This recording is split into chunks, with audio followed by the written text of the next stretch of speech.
It is Saturday night from the Hammer, where two teams are currently heading in the opposite direction. The Elks looking for the first three-game winning streak since 2018. Good news is they've won their last two at Tim Hortons Field, where the Tiger Cats look to snap their two-game slide.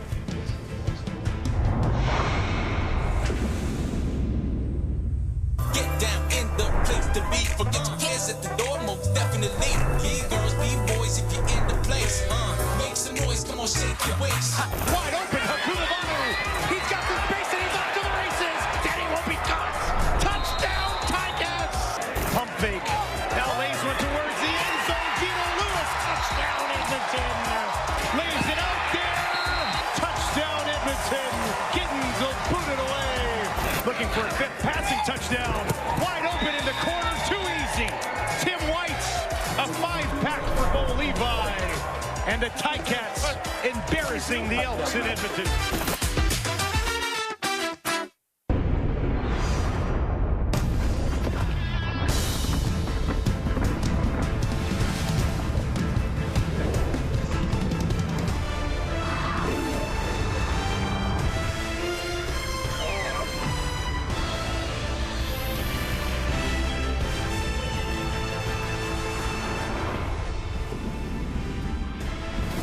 Taylor Powell officially replacing Bo Levi Mitchell as the #1 option under center, a change that happened 2 series in last week's game against Montreal. He started 9 games for the Hammer last year, ending with a 4-5 record. And speaking of change at quarterback, after stepping in and leading the Elks to a victory over BC last week, McLeod Bethel Thompson back as Edmonton's starting QB, as Canadian Trey Ford was placed on the 1-game injured list. It is Saturday night, it's TSN, and we've got CFL on tap. Kate Burness alongside Enoch Mwamba, Matt Donegan, Davis Sanchez, and all we ask is that tonight's game is just as entertaining as last night's game. But let's start with these QBs. And Ches, a week ago, we would have never predicted seeing these two starting tonight. Well, yeah, but look, Macbeth, Trey Ford, they have to have good quarterback play to get it done. They've had that recently. They've won 2 in a row, and this Elks team, guys, look, yesterday, Sask falling to Montreal. Now it's somehow Winnipeg can get it done in BC tomorrow, and Edmonton wins tonight. They're 2 wins out of first place in the West. The Elks are 2 wins out of first place in the West. If that happens, who would have thunk it? Yeah, common denominator with those guys is Javon Leake going off too, right? And getting involved in the run game's important. Certainly going to be for this guy, minus his stud running back, Butler. He's not in the ball game. It's going to be Greg Bell. And so that'll be something to pay attention to as this kid gets his first start in quite some time. And he was impressive coming in for Bo Levi Mitchell last week, and the future is his, Enoch. Listen, the situation in Hamilton is getting intriguing. It's hot over there. You got Taylor Powell coming in for a Hall of Famer, substituting for him, and he threw for 319 yards last week, still a loss, which is exactly the situation that Coach Milanovic was found himself in. And he made that change not just for the yards, not just for the stats, which Bo Levi Mitchell was doing. He wants the wins, and so he's got to fill in, not just pat the stats, but you got to win the game. You mean hot in a bad way, right? Not in a good way? In a bad way. In a very bad way. You know what? I think this is going to be a hot game. I got a feeling about this one. I really do. Yes. All right, don't go away. We will get you back to Tim Hortons Field for kickoff right after this. Against the odds, watch the opposition dodge. They ain't got the hearts, they just full of frauds. Born from the darkness, move with the heartless. Accuracy and sharpness, we gon' win regardless. Welcome to the field, we've been very thrilled. This is where it's real, this is when you feel.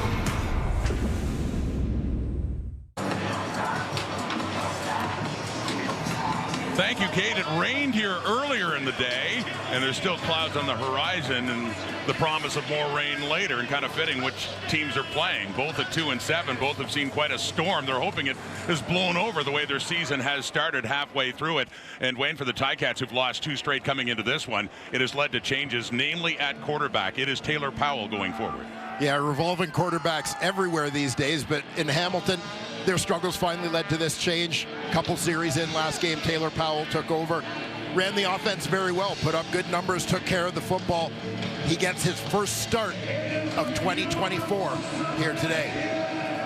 And of course, we know the storyline in Edmonton. Trey Ford had started the last couple games, first 2 wins of the season for the Edmonton Elks. He got injured last game. McLeod Bethel-Thompson finished up, leading the Elks to that win.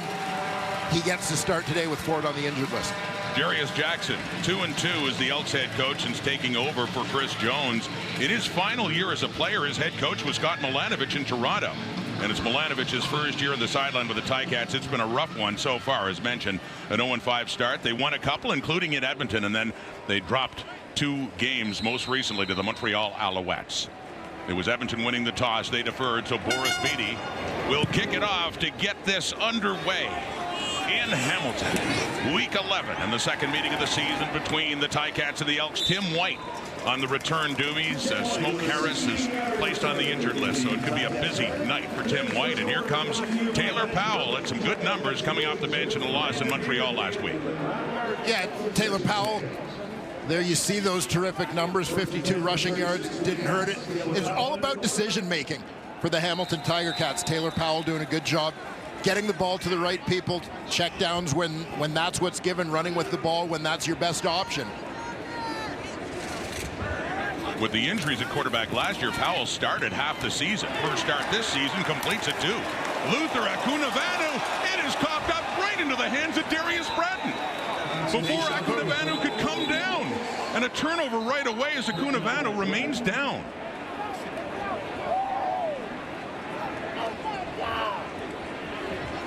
Last week, the Ticats had a disastrous start. You mentioned deja vu and a turnover when ball security has meant so much to Scott Milanovic right here in the first play. Yeah, good completion out of the gate as Powell finds Hakunavanu on the crosser, but he takes a shot. You saw his head and neck really get whipped back there on the tackle, causing him to lose that football. And of far greater concern, of course, than anything on the field in terms of the game is the health of Luther Hakunavanu. You see the way he was hit and the arm coming in, Niles Morgan, but the head twisting around, and he remains on the field with players in both teams taking a knee as he gets attention.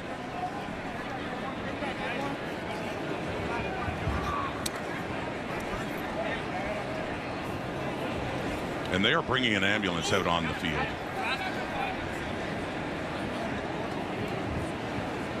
You can see his neck kind of whipped around awkwardly there as he was contacted from both sides. Concern on both sides for Luther Hakunavanu, the Hamilton Tiger Cats receiver. Saw how violently his body had twisted as he went down, and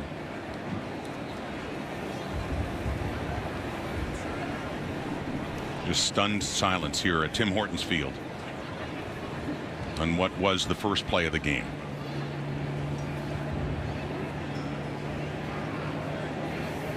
An ambulance on the field for Tiger Cats receiver Luther Hakunavanu as they get a stretcher off the ambulance. We'll take a break and be back in Hamilton in a moment.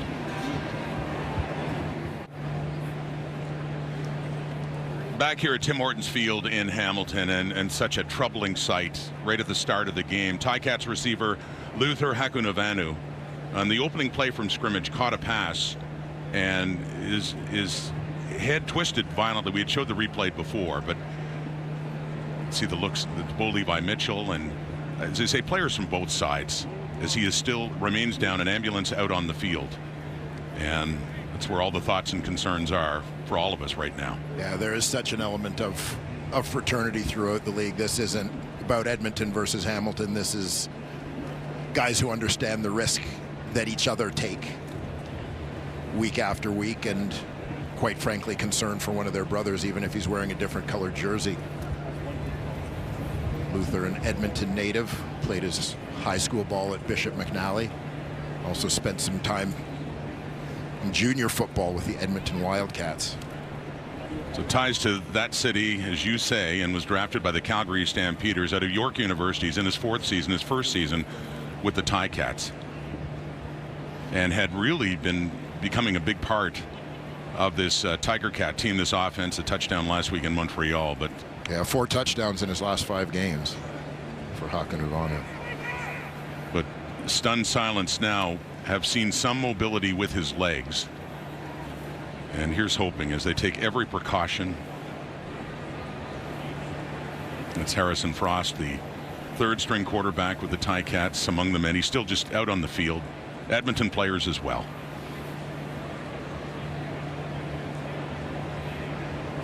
In a very quiet, understandably, building here at Tim Hortons Field.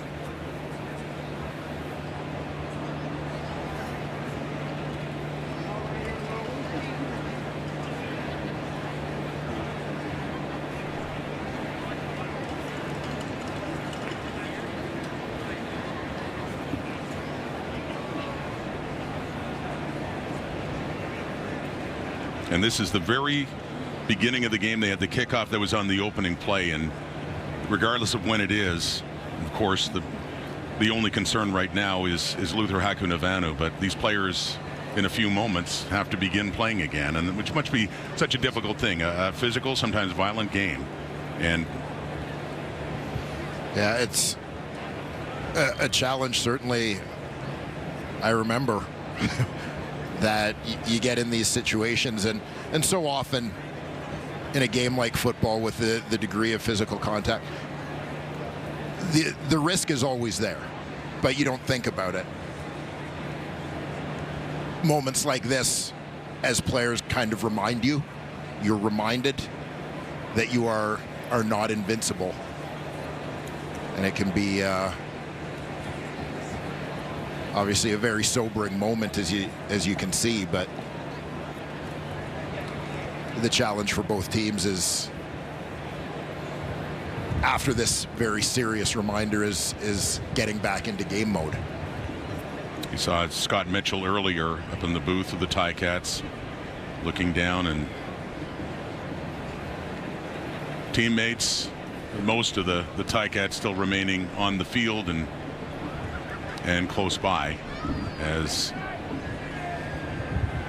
the medical staff taking, of course, every precaution before moving Luther Hakunavanhu onto a stretcher.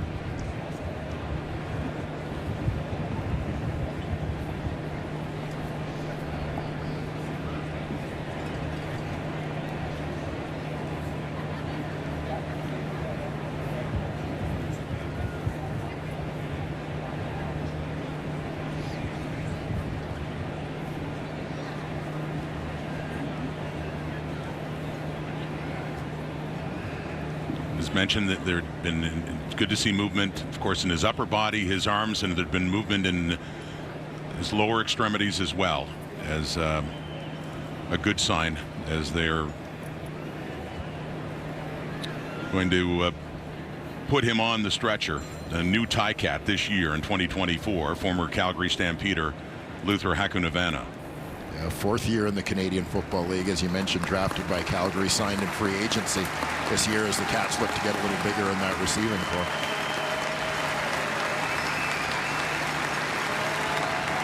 And some applause in what for several moments had been absolute silence here at Tim Hortons Field, as he is on the stretcher now, and to be taken off, and a standing ovation from fans here. And you see Niles Morgan coming in, involved in that tackle on Hakunavanhu, and coming in, Morgan down and speaking to Hakunavanhu now. It's a thing too in a game like this, Dwayne.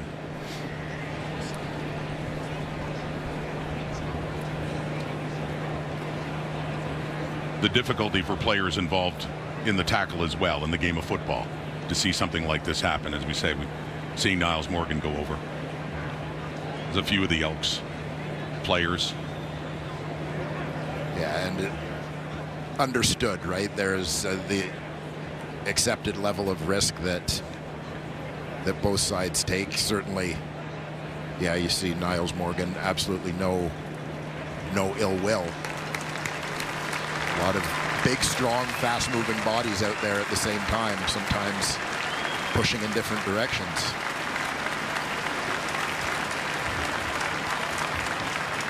If you're just joining us, it is Hamilton receiver Luther Hakunuvanu, who was injured on a tackle in the first play from scrimmage in this game between the Elks and the Tiger Cats, and the medical staff, paramedics on, an ambulance coming on the field to make sure all precautions are taken as he'll taken off to hospital. Is put in the ambulance now.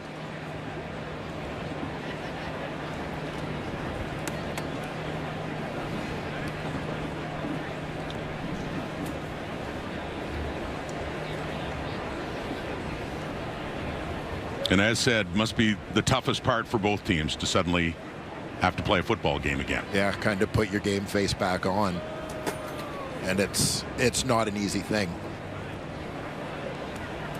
Nor should it be. No.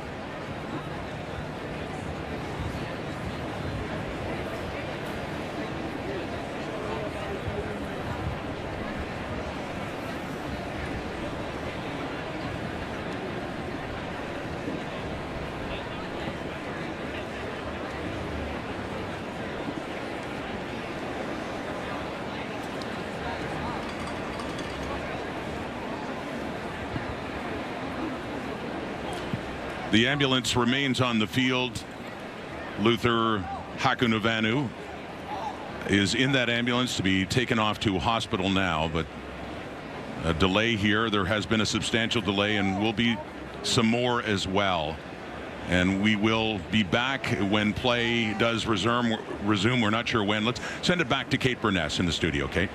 All right, Rod, as we said, we will get you back to Tim Hortons Field as soon as play resumes in this game. But obviously, this is one of the worst ways to start a game.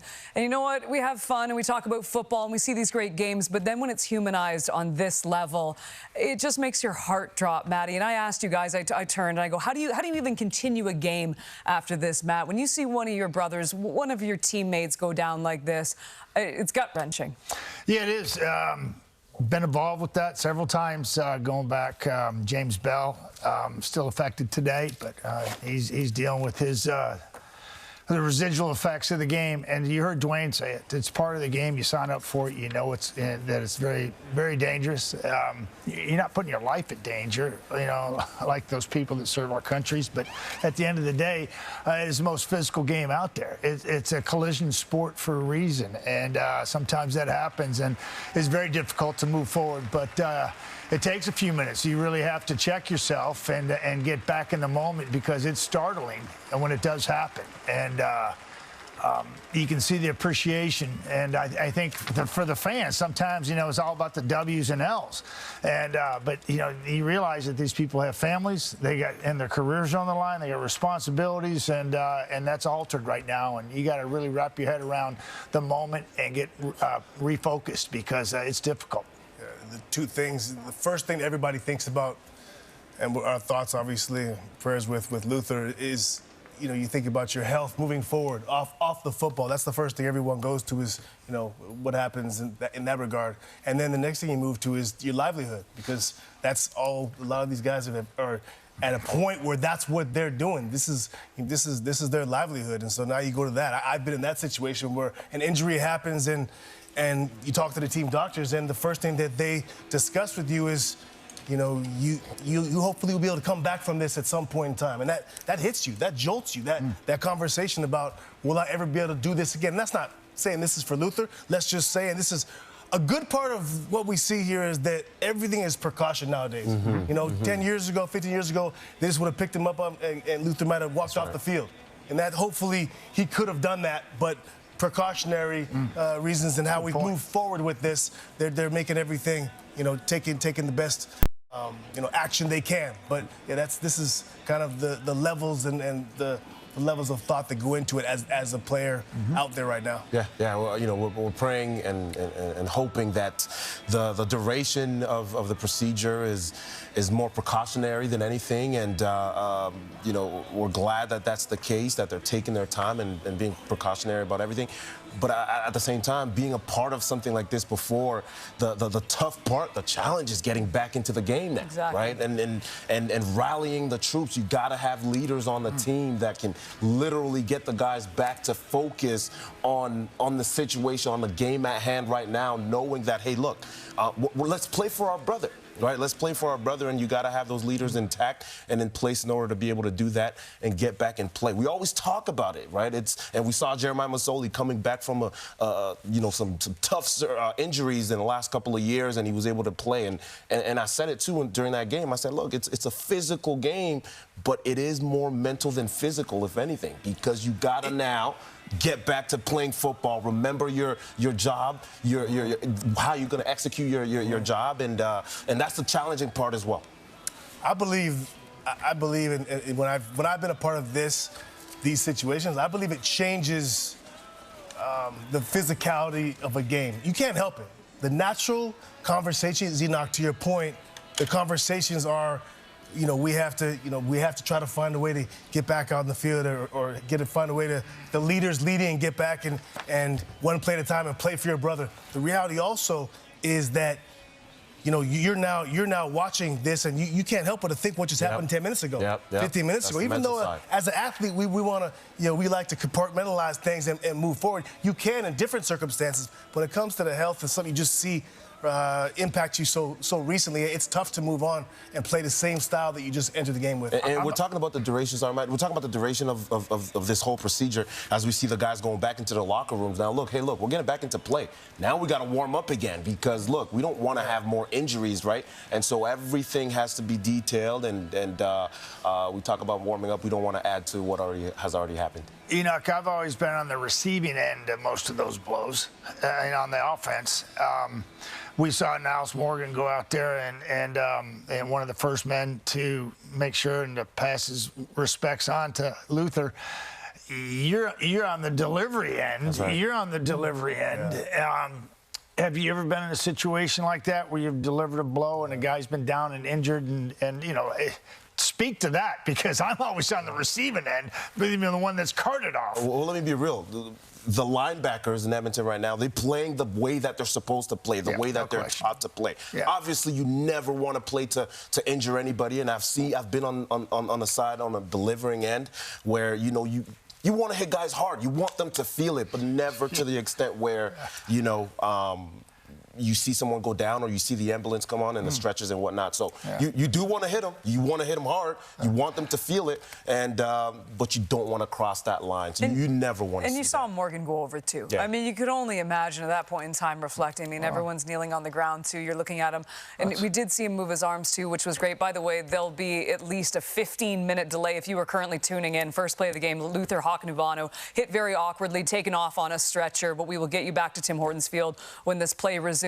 But it's true, Davis. I mean, making the hit, too. I mean, that's got to be impactful, too, when you see the guy on offense all of a sudden not moving. Yeah, all of our thoughts right away go with Luther. Yeah. But also, guys are also sympathetic, understanding to the guy delivering the blow, because how you feel naturally, you feel bad, and guys automatically go to that's what I was asking. Delivers blood. Absolutely. Take me there. Take me there. Yeah, it's like, what is Morgan going through right now? Every guy on that field understands that nobody's trying to hurt anyone. Yeah. So there's no, you feel the way you feel bad when someone gets hurt, whether it's, you hit someone in the leg and they tear their knee up, you feel bad. Whether you hit them in the head and they get knocked out. But across the board, professionals, everyone understands what it is, and I think there's no one ever feels the way towards the guy that did it. And real quickly here, the game has changed where you can reach out to players and speak to opponents on a regular basis. Right. And when I played, it was like you may never see the guy again, right? Yeah. His career could be over, and sorry. But now there's a lot more compassion, empathy, and ability to communicate, which I think is a good thing. Yeah, good point. Yeah. And both these teams back in the locker room. I can only imagine right now in the Hamilton Tiger Cats locker room how they're not looking at each other and saying, let's win this one for Luther. Sure. We'll have much more coming up right after this.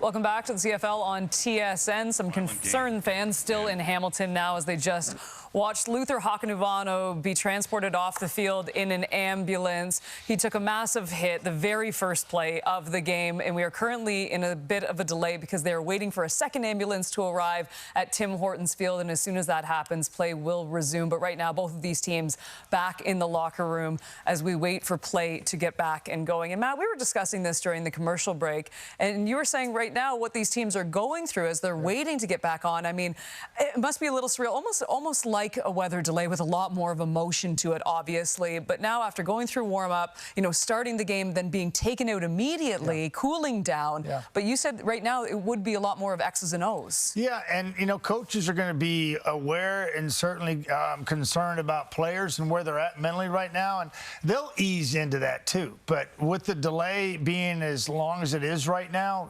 coaches are definitely coaching. They are going over the finer details of what they want to accomplish for the rest of this football game, and I guarantee it, one man who is locked and loaded right now is Tyler Tarnowski, a Canadian receiver, fourth-year player from Waterloo, and I just think that his opportunity has presented itself not in the way that he imagined, but he'll be a bigger part of that offense right now moving forward. And so, a lot going on, from the mental aspect of things. Yes, they'll have to warm up, and that'll be a fairly easy process. But at the end of the day, something that you really don't plan for, but coaches will keep in mind the emotions of what's going on in that locker room and what this does to their team.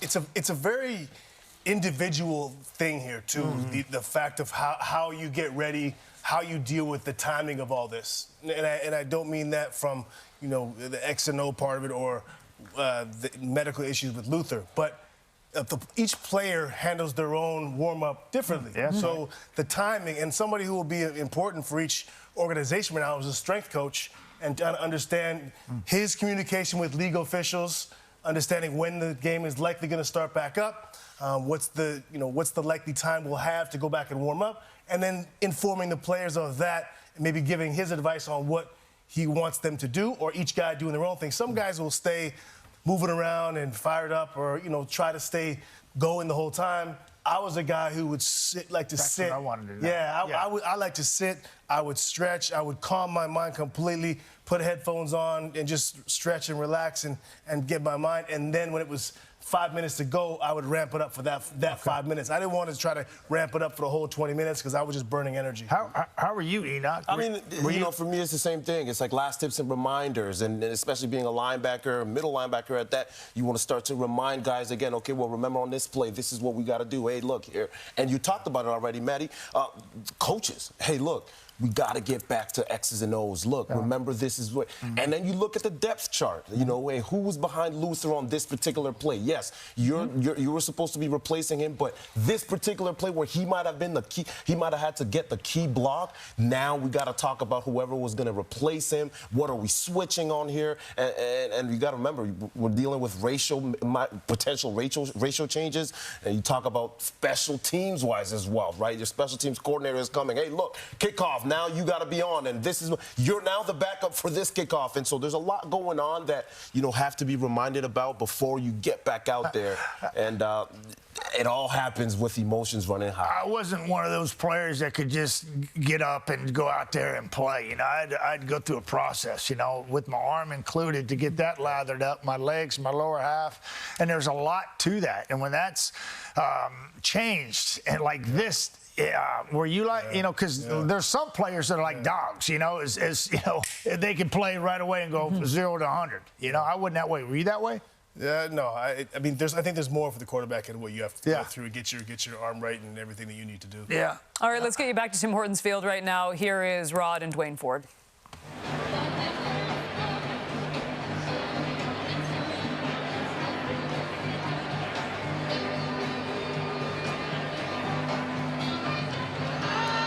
Thank you, Kate. Obviously, waiting with the players on the field and waiting for the game to resume. And you have talked a lot about the difficulty that the players will have to start playing football again after something that looked obviously so serious on the field, and just thinking of the health of Luther Hakanuvanu. But you talked about it before. You've been through it as a player, seeing these injuries, and you do. How difficult do you think it is for players, and they have talked about it, to get back and go. Yeah, well, it's especially to have it happen on the first play of the game, this reset, you gear up to sort of, you're trying to peak, as the guys in studio were talking about, peaking for the start of the game in terms of timing your warm-up and your mindset, etc. And now to go completely down to zero based on what just happened and go through that process again. So, I mean, that's I guess the football piece of it that's challenging. And as I alluded to before, quite honestly, the human part of it, I think, is even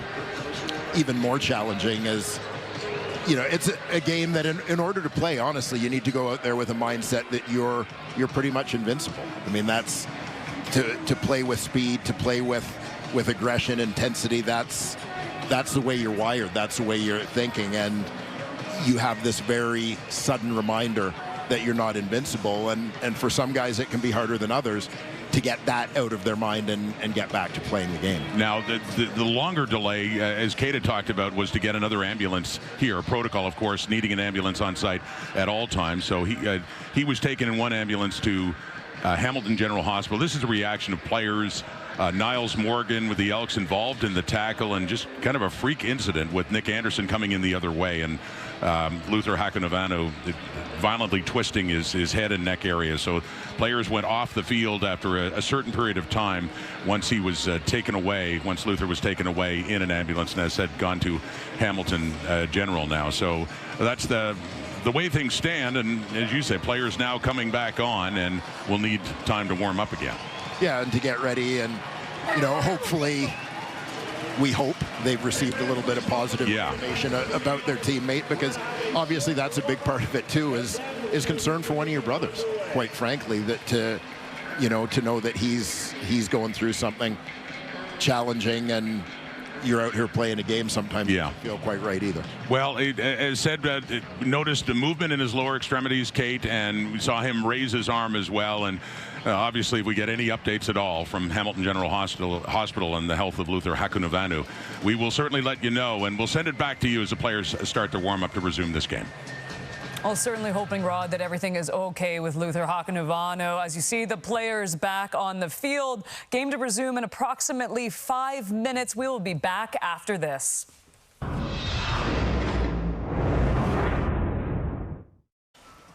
Players officially back on the field at Tim Hortons Field. If you're just tuning in, a delay in this game as Luther Hakunovanu was injured on the very first play of the game. He has been taken to Hamilton General Hospital. We will let you know anything that we hear throughout this broadcast, but of course are hoping and praying that he is okay. And for these players right now, before I mention this too, Matt, you brought up a really good point again in the commercial break. The delay too is because we were waiting for a second ambulance to get to the field. The ambulance took Luther to the hospital, obviously. It is protocol for an ambulance to be in place, so obviously that is why we have the current delay. But we were talking about this, Enoch, too, and this is so much to it, so much emotion for the players' sake, but even for families. I mean, families watching this, if Luther's family is watching this, I mean, the concern just went from 0 to 100. Really, it's hard to think about a football game right now. Absolutely, Kate. This is real life, right? It's real life, and Luther has family. He's local. He went to York University, and he likely has a lot of family in the stands, and they want to know the details as well. And so, again, the precautions were being taken, and everything is being taken care of as far as the process and going forward. We're trying to explain to people that are watching the emotion that goes on, and we saw Scott Milenovich on the sidelines trying to crank up his team because he knows the importance of any emotional draw that it has on players individually, and it's all different. But and that's going on both sides, and it's just important to get back up there to that level that you heard Dwayne Ford talk about of intensity in order to play this game at the highest level. And these guys are trying to get there desperately now and figure this out themselves. And Taylor, a guy with not a ton of experience, Matt, now going one deeper into the bullpen as backups to fill for Luther. That's another. They've had issues with turnovers, interceptions. A lot of this stuff comes from communication. So, again, it should be another challenge for Taylor. I think it'd be a lot easier for him as a young man as opposed to MBT to get ready coming out of this break. Really? Oh, from just as far warming as your body up? Yeah, just mentally, not so much mentally, just physically, because of the age difference. And he's been pretty good with the football. Physically, there's no doubt about it. My first 3 years in regards to how I would ramp up for 5 years, ramp up for some of this would be a non-issue. Yeah. You want to get going right away. Physically, a non-issue. Right. My last 5 years of playing, we need more time. I'd be talking to those trainers, talking about, make me a cocktail to get me warmed up, please. Whatever you got. Jesse's having a nap in between anything, aren't you? Oh, that could happen. Yeah, that could. That could definitely happen. Yeah. Look, I know we only saw one play of football, so this is so hard to judge, but obviously it flips now with MBT coming out on the field. Any change of game plan whatsoever, or are they going exactly as they were going before this game started? It's exactly. You can't take anything away from that first play. It was a nice read by Taylor Powell, and the ball was out, and Luther turned it up like he's supposed to. Then just the play happened. But, yeah, I don't think there's going to be many adjustments. I think it's just more checking off boxes, making sure people are on point, understanding what the game plan was, what they want to do, what they're anticipating in this field zone, on this hash, and when it's down a distance, and just going over all those situations. I think somebody mentioned up here on teams as well, offensive and defensive. That is going on, getting the guys teed up mentally. And it's the mental part, Maddie. It's the mental part that is extremely important. And as a leader on the team, I'm going to the guys on the line. You talk about this all the time. Everybody has a role. Everyone has a role. And if you're the energy guy, I'm coming to your face right now. Hey, look, I need you. I need you right now. I need to hear you how you usually are because this team needs you, right? And I might even do it myself. And because the team needs the leaders to step up big right now because the spirit of the team is a real thing, and it's got to start somewhere. And that's understanding, being a leader and being able to your point, being able to look around and understand what we're missing or what we need right now. But that's you, right? And that's all I ever ask of my teammates when I played is just be you. Be you. We know who you are, right? Just be you. And that doesn't change in this situation, doesn't change in a playoff game or a Grey Cup. So you can see the ambulance arriving here at Tim Hortons Field. Good news from our Matthew Shinetti. He was tweeting he was moving all of his extremities, and he was conscious when he was leaving the field. Let's get you back to Tim Hortons Field. Here's Rod and Dwayne. All right, Kate, and as you and the panel have talked about, and Dwayne, difficult phase for all of the players to get back into football again. It's been over a half hour, about 35 minutes, and another ambulance has arrived. And here's hoping it will not be needed. And good news about Luther Hakunovanu moving his extremities, taken off to Hamilton General Hospital. Again, any updates we get, we'll be sure to send them your way. Taylor Powell off the field. I mean, understandably, it was fumbled by Hakunovanu and just that terrible collision. And so it will resume now with Edmonton football. McLeod Bethel Thompson, the starting quarterback in this night with the injury to Trey Ford, as we get set to resume this game after only 2 plays, the kickoff and 1 from scrimmage by Hamilton.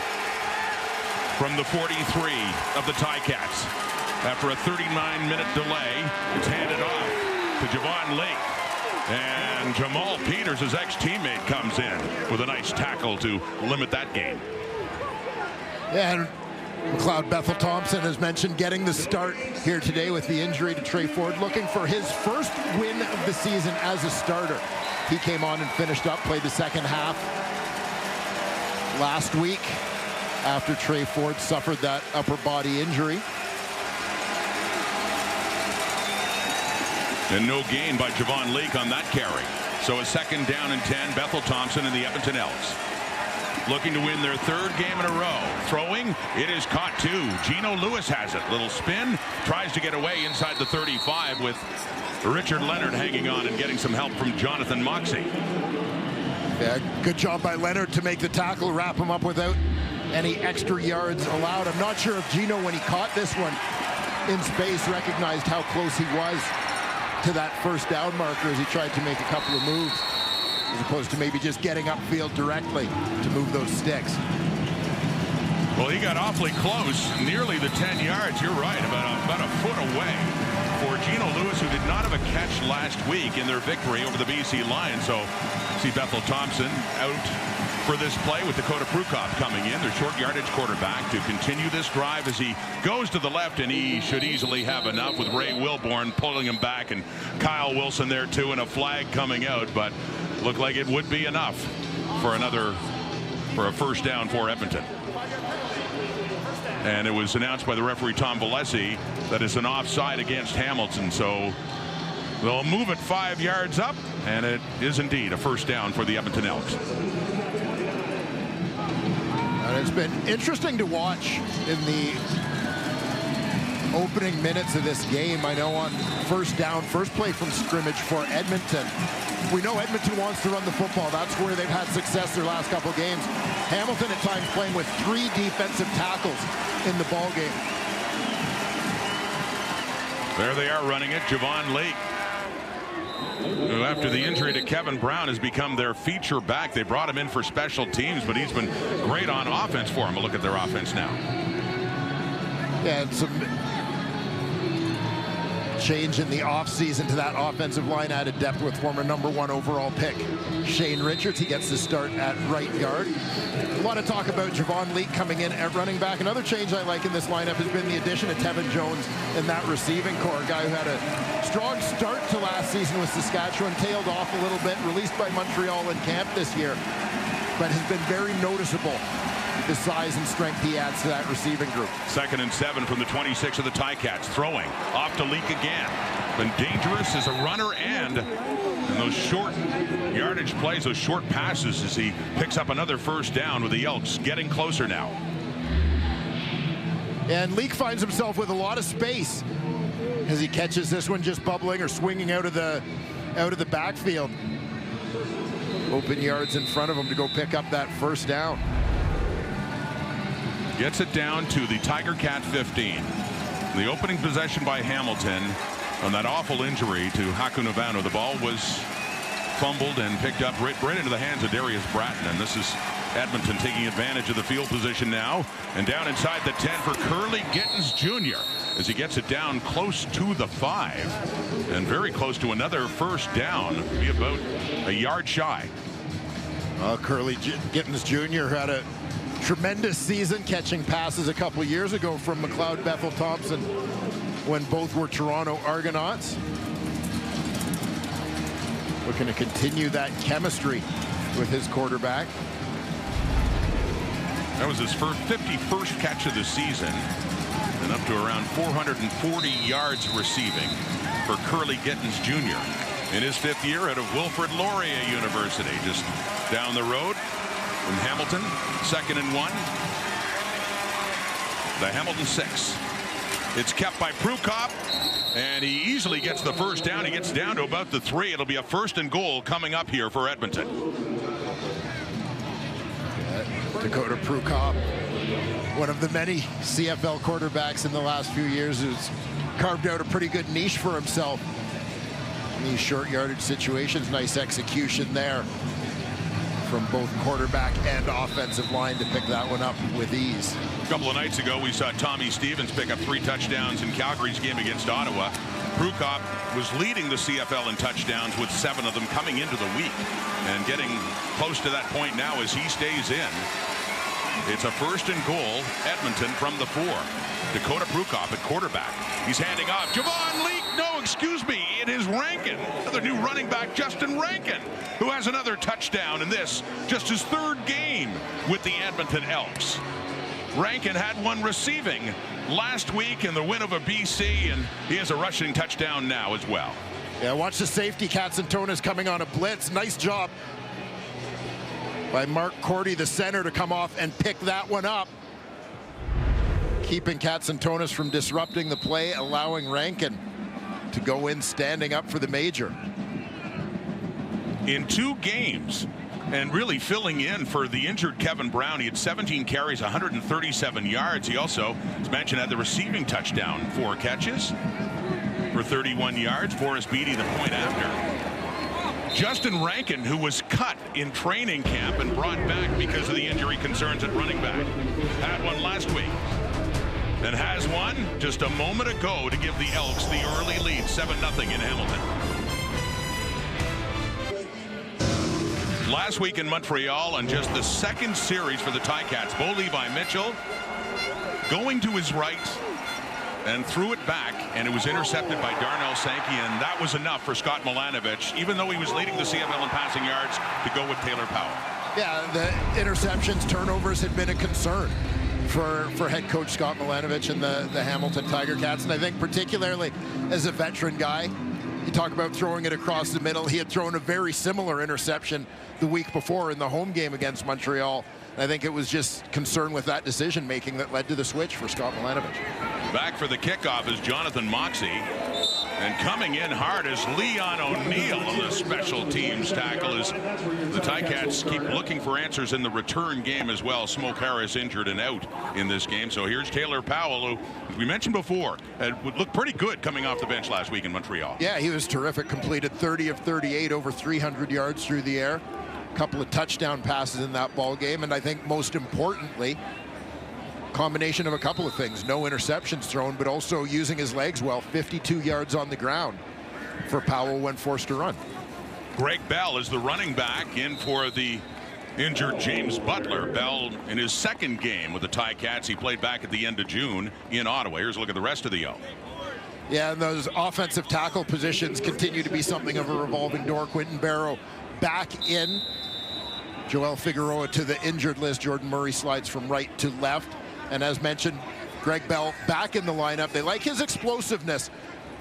James Butler just deals with being a little bit banged up at this stage in the season. 2nd and 7 after they picked up the 3. And that is caught by Stephen Dunbar, who seems to thrive on these matchups between Hamilton and Edmonton, no matter which side he's on. They recall a year ago he had a couple of touchdowns for the Elks back here in Hamilton than when they won.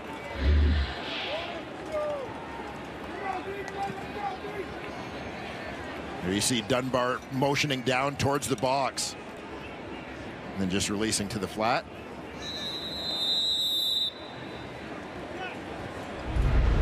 So not enough for a first down, though. There's Gavin Cobb back there with Dylan Mitchell. You'll notice no Javon Leake. He's become so valuable to the offense. They brought him in as a return star, but it's different now. And they like Leake on offense, so they're going with different returners. Leake wasn't one last week, and not this week. It's Cobb across the 20, the 25, and that return for the Edmonton Elks is McLeod. Bethel Thompson comes back on, had a short field to work with in the first possession, and led them down for the opening touchdown in this game. Edmonton looking to make it 3 straight wins for the first time since 2018. Last week against BC, Trey Ford starting for the 3rd straight game. And Dwayne, this is what happened that knocked him out when he was tackled by BC's Thibaut Debaye. Yeah, tracked down from behind. You can see big body landing on top of him with the ball underneath. Sorry, Sione Tehema on the tackle, but nonetheless, there he is now. And, you know, this is a game he would love to be back at, too. We saw him in the previous 2 years. He's 2-0 as a CFL player in Hamilton. 2-0 in this stadium, and this is as close to home as it gets for the Niagara Falls, Ontario native.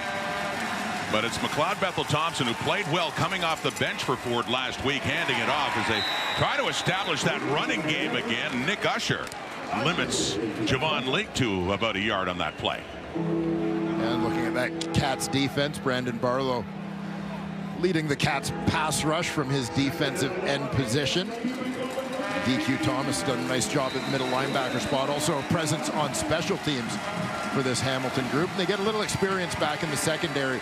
Jamal Peters, who missed last game, Stavros Katsantonis, who'd been out for the last few weeks, returning to their regular spots. 2nd and 8 now. Quick look to the left, and looked like he was trying to set up a screen, but just ends up throwing it into the turf. And a 3rd and 8, 2 and out coming up here for Edmonton as the punting unit will come on. Yeah, the offensive lineman had set up the convoy there in front of their running back, but Tiger Cats had infiltrated the backfield to disrupt that one. Bethel Thompson just protecting the field position for the punt team.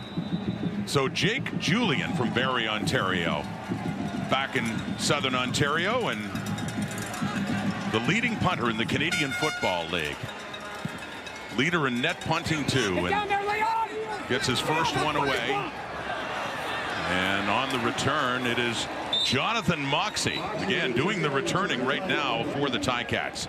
So Taylor Powell coming back on his first start this season. Started half of the season last year because of injuries in his rookie year. Hamilton trailing by 7 with the ball here at Tim Hortons Field. Mentioned how early the quarterback change was made in Montreal last week. Bo Levi Mitchell out. Taylor Powell comes in, and he looked pretty sharp, of course, had a lot of experience playing as a rookie last year. He went 30 for 38, 319 yards, a couple of touchdown passes as well. And now he's their starting quarterback again as we send it down to Matthew Shinetti. Yeah, it really doesn't matter, I guess, Rod, what Taylor Powell did last year, because no one expected this would be the situation this season. So many eyes were on Bo Levi Mitchell after he restructured his contract and then was anointed the starter. And I'm still kind of processing what Scott Milanovic did last week and yanking him after that one play. And I asked Bo Levi Mitchell what his feelings were before the game, and he's not talking.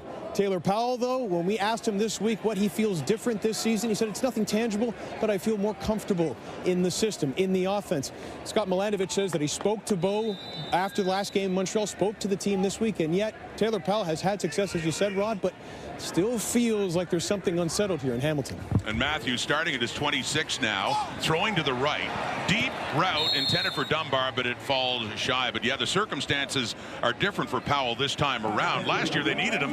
The other quarterbacks were hurt. This time he is going in after a future Hall of Famer gets benched. Yeah, it's obviously tough for both of them, and it was, I thought, kind of a cool scene, quite frankly, at the end of the game last week to see Powell and Mitchell come together on the sidelines and embrace and kind of exchange a few words, the gist of which Taylor suggested was just, we'll get through this together, basically get this team back on track. And he's going to run. Did this effectively last week in Montreal, and the ball comes out. It looked like after he went down, and Taylor Powell is still down on the turf. My goodness.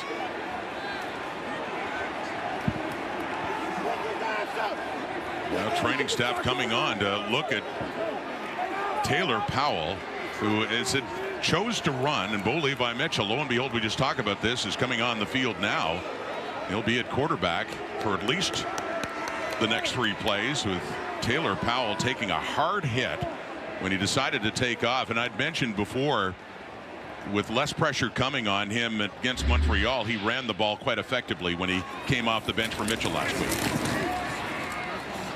Yeah, Powell using his legs well, averaged over 10 yards a carry last week. This is a situation, you know, from a coaching point of view, you'd probably like to see your quarterback get down and protect himself rather than going upright into traffic here. He ends up taking a heck of a shot. Niles Morgan flying around out there. Niles the previous Morgan play is under review by the command center. and Sean Oakman. And if you're just joining us, yeah, it's Niles Morgan coming in. You see that again. Morgan was involved in the play, and just kind of a freak accident with Nick Anderson coming in and Luther Hakunovanu, who violently hit the turf in the first play from scrimmage, and he was taken to hospital. And nice to see Taylor Powell getting up. Yeah, that's not a great look, as it looked like a pretty good head-to-head shot there from Morgan on the quarterback, Powell.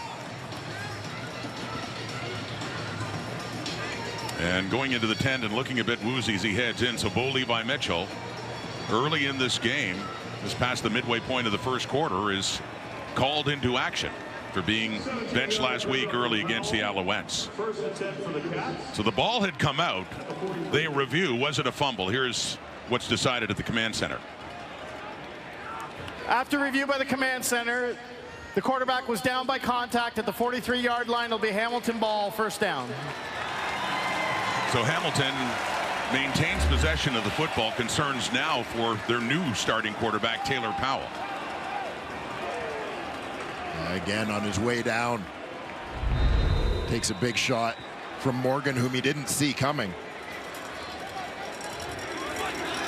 Bo Levi Mitchell in at quarterback now. 4-man rush with time. Looks deep, and the flag comes out on the coverage on Shamar Bridges.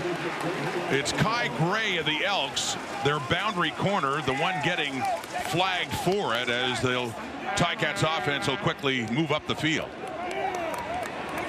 Yeah, this will be an interesting one to take a look at. Offensive pass interference. Oh. Hamilton, number 17. 10-yard penalty, repeat, first down. To your point, initially they were coming up like it was DPI, but it's offensive pass interference. Yeah, and this was the thing that I was waiting to see, is it felt to me like Kai Gray was just holding his position here. And there you saw Gray, the one who was sort of in better position to make a play on this ball. Bridges runs through him a little bit there, which leads to the call. So that puts Hamilton back to their 33. It's a 1st and 20 on that 10-yard penalty for offensive pass interference. Mitchell again, and he completes it too, but it's a short one just across the 35, just a couple of yards picked up there for the previous intended receiver, Shamar Bridges. There you see the career numbers on one of the all-time greats, Bo Levi Mitchell. Kind of struggled over the last couple of years here in Hamilton to gain much traction, battling injuries throughout last year, and trying to get settled in a different offensive system here in 2024. 2nd and 17, deep over the middle and open.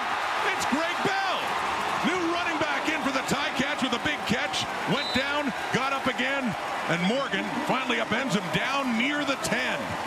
Big connection, Bo Levi Mitchell to Greg Bell, and the Tiger Cats are quickly in business. A great connection, and I'll tell you what, that's a pro. Bo Levi Mitchell, after what he went through last week, come out here in the first quarter of this ball game and step up, make a big play for his team like that. They get Bell, the running back, in a bit of a mismatch with the middle linebacker Morgan in space. Gets in behind him. Good shot there. Unfortunately tripped up by his own man coming in trying to get a block for him. A gain of 63 yards. Mitchell to Bell in at running back for James Butler. And it's Tim White on the sweep. And he gets inside the 10 down to about the 7. Let's have another look at the biggest offensive play easily for the Tiger Cats in this game. Yeah, again, Ticats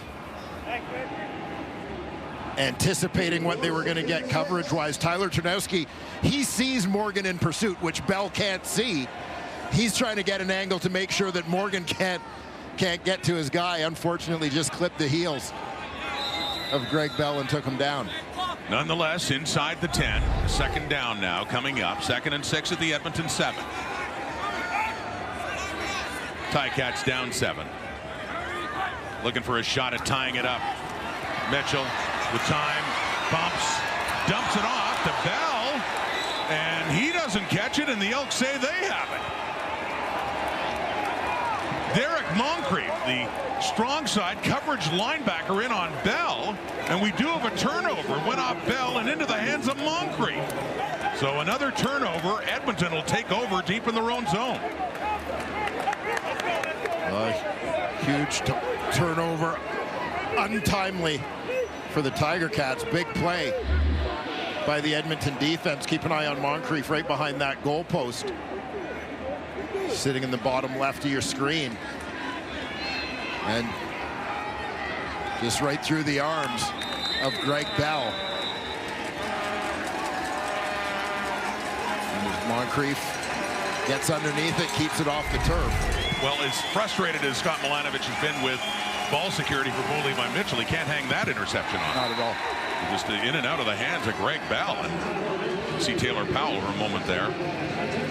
Back out of the tent and looking pretty frustrated too. But for Mitchell, sending it right to Bell, and it ends up in the hands of Derek Moncrief. And the 11th interception this season thrown by Bo Levi Mitchell. But again, can't fault him for that one.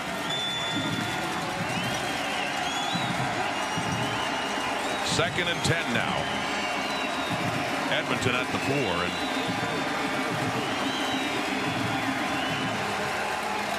here's McLeod Bethel Thompson from his end zone. It's caught by Geno Lewis. 1st down Edmonton, up near their 20 and buying themselves some valuable real estate as they were pinned back near their own end zone.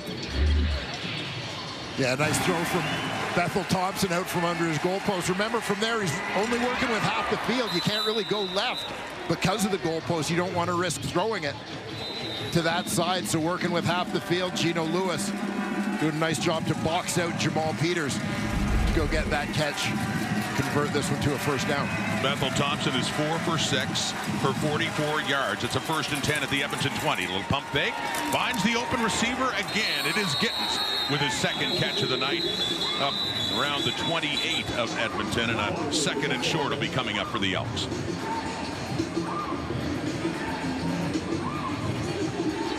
That combination pattern to that side. Gino Lewis was working out towards the flat. He's the primary receiver. Hamilton coverage seemed to cover him, follow him out wide, which opened up that window on the inside for Bethel Thompson to go underneath to Curly Gittens Jr. Jarius Jackson mentioned as a connection to Scott Milanovich back in 2012, the backup quarterback to Ricky Ray. Talked a lot about that team that went on to win the Grey Cup, but Jarius Jackson went into coaching. Head coach now taking over for Chris Jones. Dakota Prukop coming in on that 2nd and short, and a flag does come out, and again it looked like Prukop had enough across the 30 to have that first down for Edmonton as Bethel Thompson is heading back on. Offside. Defensive line for Hamilton. 5-yard penalty. First down. And you talk about some of the stacked quarterback rooms in CFL history. 2012 in Toronto. Scott Milanovich leading the meetings with Ricky Ray, Jarius Jackson, and a couple of young guys named Zach Kolaris and Trevor Harris. Amazing. In the room as well. Not bad. And there was a young quarterback in that Grey Cup that year. Came off the bench for a touchdown pass for the Calgary Stampeders named Bo Levi Mitchell. Bethel Thompson throwing it, and that is complete to Dylan Mitchell. Another Mitchell in this game, and that pickup, another good one on first down for the Elks. Another 2nd and short, about 2 yards shy. Dylan Mitchell comes into this week as Edmonton's leading receiver in terms of yardage. Over 450 yards for him thus far.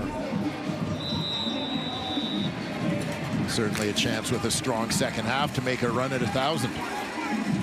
Had 3 catches for 20 yards last week in their victory over the BC Lions. He picked up 8 there. It's a 2nd and 2 at the Edmonton 42. And another first down, bulling the way forward for the Edmonton Elks. As Rankin, who has a touchdown in this game, the only points minus the point after, of course, scored by Justin Rankin, and a carry there for a first down. Yeah, Rankin comes in leading contingent of Elks rushers. They have 4 guys averaging over 7 yards a carry this season. Rankin leads the way at 8.1. Not a surprise. Javon Leake at 7. Trey Ford 7.2. The other guy, surprising, McLeod Bethel Thompson. You don't see run a lot. Well, back to Rankin again. I mentioned he was cut earlier by the team, and the injury to Kevin Brown, he was brought back, and of course they have Javon Leake, who's taken a more prominent role too. But Rankin is embracing this chance now in his 3rd game with the Elks, and there's Leake in the sidelines. Yeah, they've proven to be a pretty lethal 1-2 punch over their couple of weeks sharing the backfield.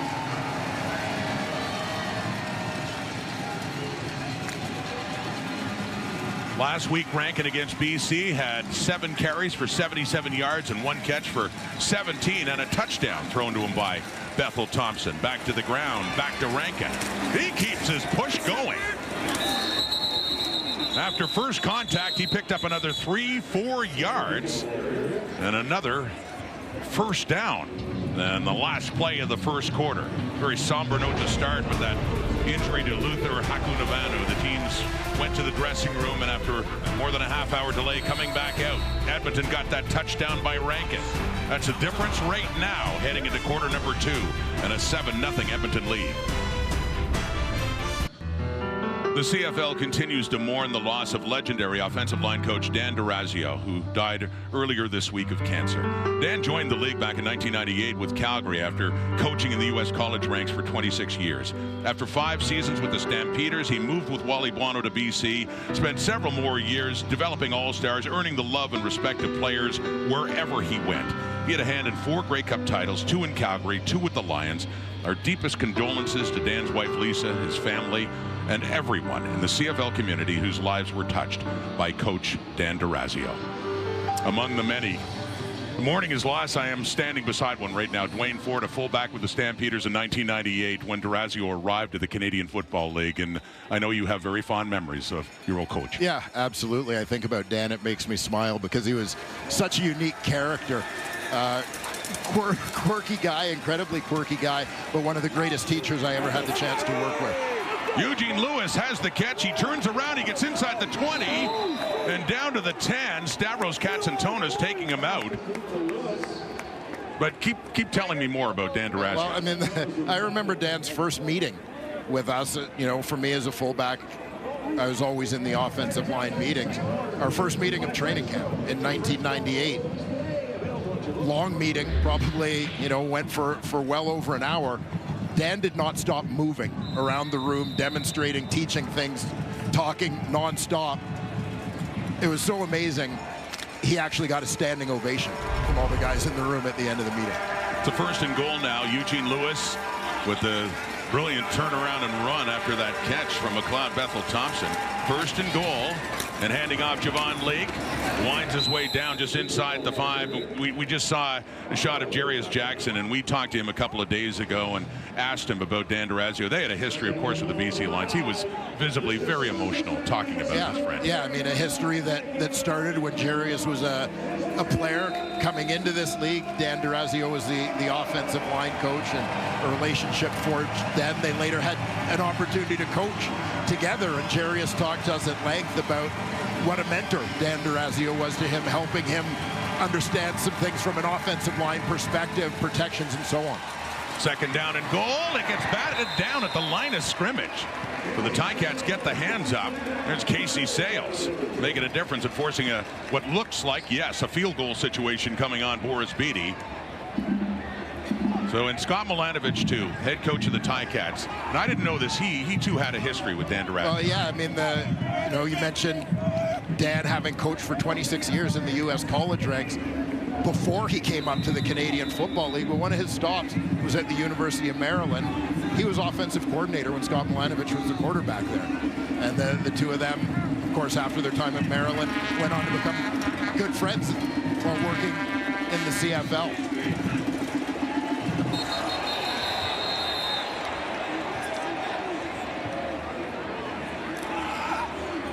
So a flag out. They were lining up for a field goal. And now the offense. Bethel Thompson heading back on the field. Remember, it was a third down and goal at the 5. Offside, Hamilton number 44. Half the distance to the goal, but it will result in a first down. So Casey Sales, he made the play before, but that time the offside really costly and looked like it'd be a field goal situation only. Yeah, you saw Sales going early. Usually you see the finger pointing happening both ways, but he wasn't even trying to deny it. So back to the 2.5-yard line, half the distance, and a first and goal now.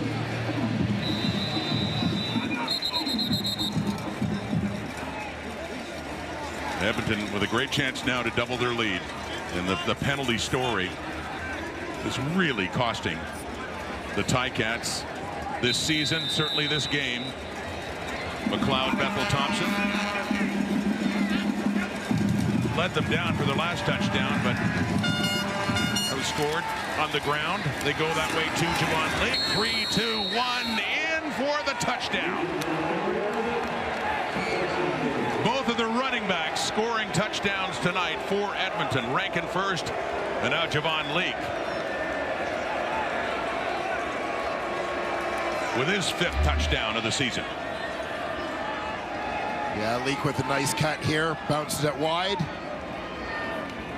Getting north-south, and you can see as he goes down the ball, breaking the front plane of that goal line for the touchdown. 2 majors for Edmonton after gaining possession via turnover. And he does look sore in the right hip area. Javon Leake seemed grimacing. slow to get off. Boris Beatty on again, and this time does get to kick it, and it's a point after instead of a field goal try. After a 13-play, 106-yard drive. Remember, they started back inside their 5. Took over 5 minutes off the clock as well. Impressive drive by McLeod Bethel-Thompson. And the Edmonton Elks capped off by the touchdown by Leak and a 14-0 lead. Here at Tim Hortons Field in Hamilton, there's Andy Litre, who's one of the 2 back for the kick. See Jonathan Moxie as well. The Ticats in a hole, down 14 now. The latest to Javon Leak touchdown. Moxie again doing the kick returning tonight. And he gets that one up across the 30. Bo Levi Mitchell coming out. Let's go down to Matthew for an update on Taylor Powell. Well, Rod, we're still waiting to see if Taylor Powell will come out of the Ticats locker room. I'm hearing he was initially assessed for a concussion. He is in the locker room for precautionary reasons. But when they took his helmet away and told him that, Taylor Powell was obviously frustrated. And here we go. The storyline of Taylor Powell and Bo Levi Mitchell. Bo in there. We're still waiting on Powell, Rod. And Matthew, just last week, Mitchell was benched early in the game in Montreal. Powell came on, named the starter tonight, but had that injury in the first quarter. And it's still Bo Levi Mitchell in. And handing off to Greg Bell. Big run this time, and the big catch before. Across midfield and finally out of bounds. Cordell Jackson escorts him out, but for another huge play by Greg Bell inside the Elks territory. Keep an eye on the work of Jordan Murray. Moved from right tackle to play left tackle this week. He's going to pull. He's the guy who's got to secure the edge on this one. Manages to pin his guy to the inside, allowing Greg Bell to get around the corner for a big gainer. It was the second game of the season for Bell. He played back in week 4 in Ottawa, replacing James Butler, as he is doing again tonight. The 63-yard catch earlier, and that big run, and gets it again, and that time picks up 2 or 3 yards for Greg Bell. And there's the book on Greg Bell and his history, his journey to becoming a Hamilton Tiger Cat. Best known for those years at San Diego State. Over 1,700 rushing yards and 15 touchdowns. His 3 carries for 32 yards, that longest at 27 you just saw before. 2nd and 8. Bo Levi Mitchell passing deep left. Coverage is there. Stephen Dunbar, and it was Bynum that was just ahead of him. Devondrick Bynum with a good play for the Elks to force a 3rd down, and Hamilton has to punt. Yeah, Stephen Dunbar lined up outside on this one, just straight match up against the corner. Bynum, and the rookie does a good job maintaining his position, walling out the receiver. And nearly had himself a pick. And again, not Javon Leak back on the returns. It's Gavin Cobb taking it just inside the 20 and gets it up closer to the 25 with the tackle by Felix Garangoche. Big story this week. New owner of the Edmonton Elks, Larry Thompson. We're going to hear from him coming up here. CFL on TSN in Hamilton. It's been a busy news week in the Canadian Football League in Edmonton. Larry Thompson, introduced a few days ago as the new owner. Private ownership for the Edmonton football team now. With more, let's head down to Matthew. It's a pleasure to be alongside Larry Thompson, Rod. And Larry, why was now the right time for you to become the first private owner of the Edmonton Elks? Well, basically, this is the first time that they wanted to sell the team, basically. So, and I happened to be standing in line, and fortunately, we got picked. So, I know how passionate you are for your team. What will it take to reestablish Edmonton as one of the winning franchises in the CFL? We have a lot of work to do, and we're going to do it. We're going to do whatever it takes to get back to our winning ways. What does this mean to you? I know that you spent time at Clark Stadium and then those seats behind the bench there at Commonwealth Stadium. What does it mean for you and your family now to be such an integral part of what will happen to the Edmonton Elks going forward? Well, we're all very excited about it, and I'm excited to be here with the team today. It's my first time ever in Hamilton, so it's been a fun trip so far, and it will be. And anyway, back to my family. We're all excited, and we're happy with what we think we can succeed in the future. So. Congratulations and thank you for this, Larry. Okay, thank you very much. And thank you, Matthew. And Larry Thompson taking over a team that's won a couple of games in a row and stalled there. You see him with Rick Lalisher, who's brought in once again to help steer this along for the Edmonton team. But nice to have an owner with such a connection, such a rich history of cheering for Edmonton in the Canadian football. Well, yeah, you can tell in listening to Larry Thompson through the week, the process of this purchase, that this really means something to him. You know, he is not just a CFL fan, but an Edmonton Elks fan.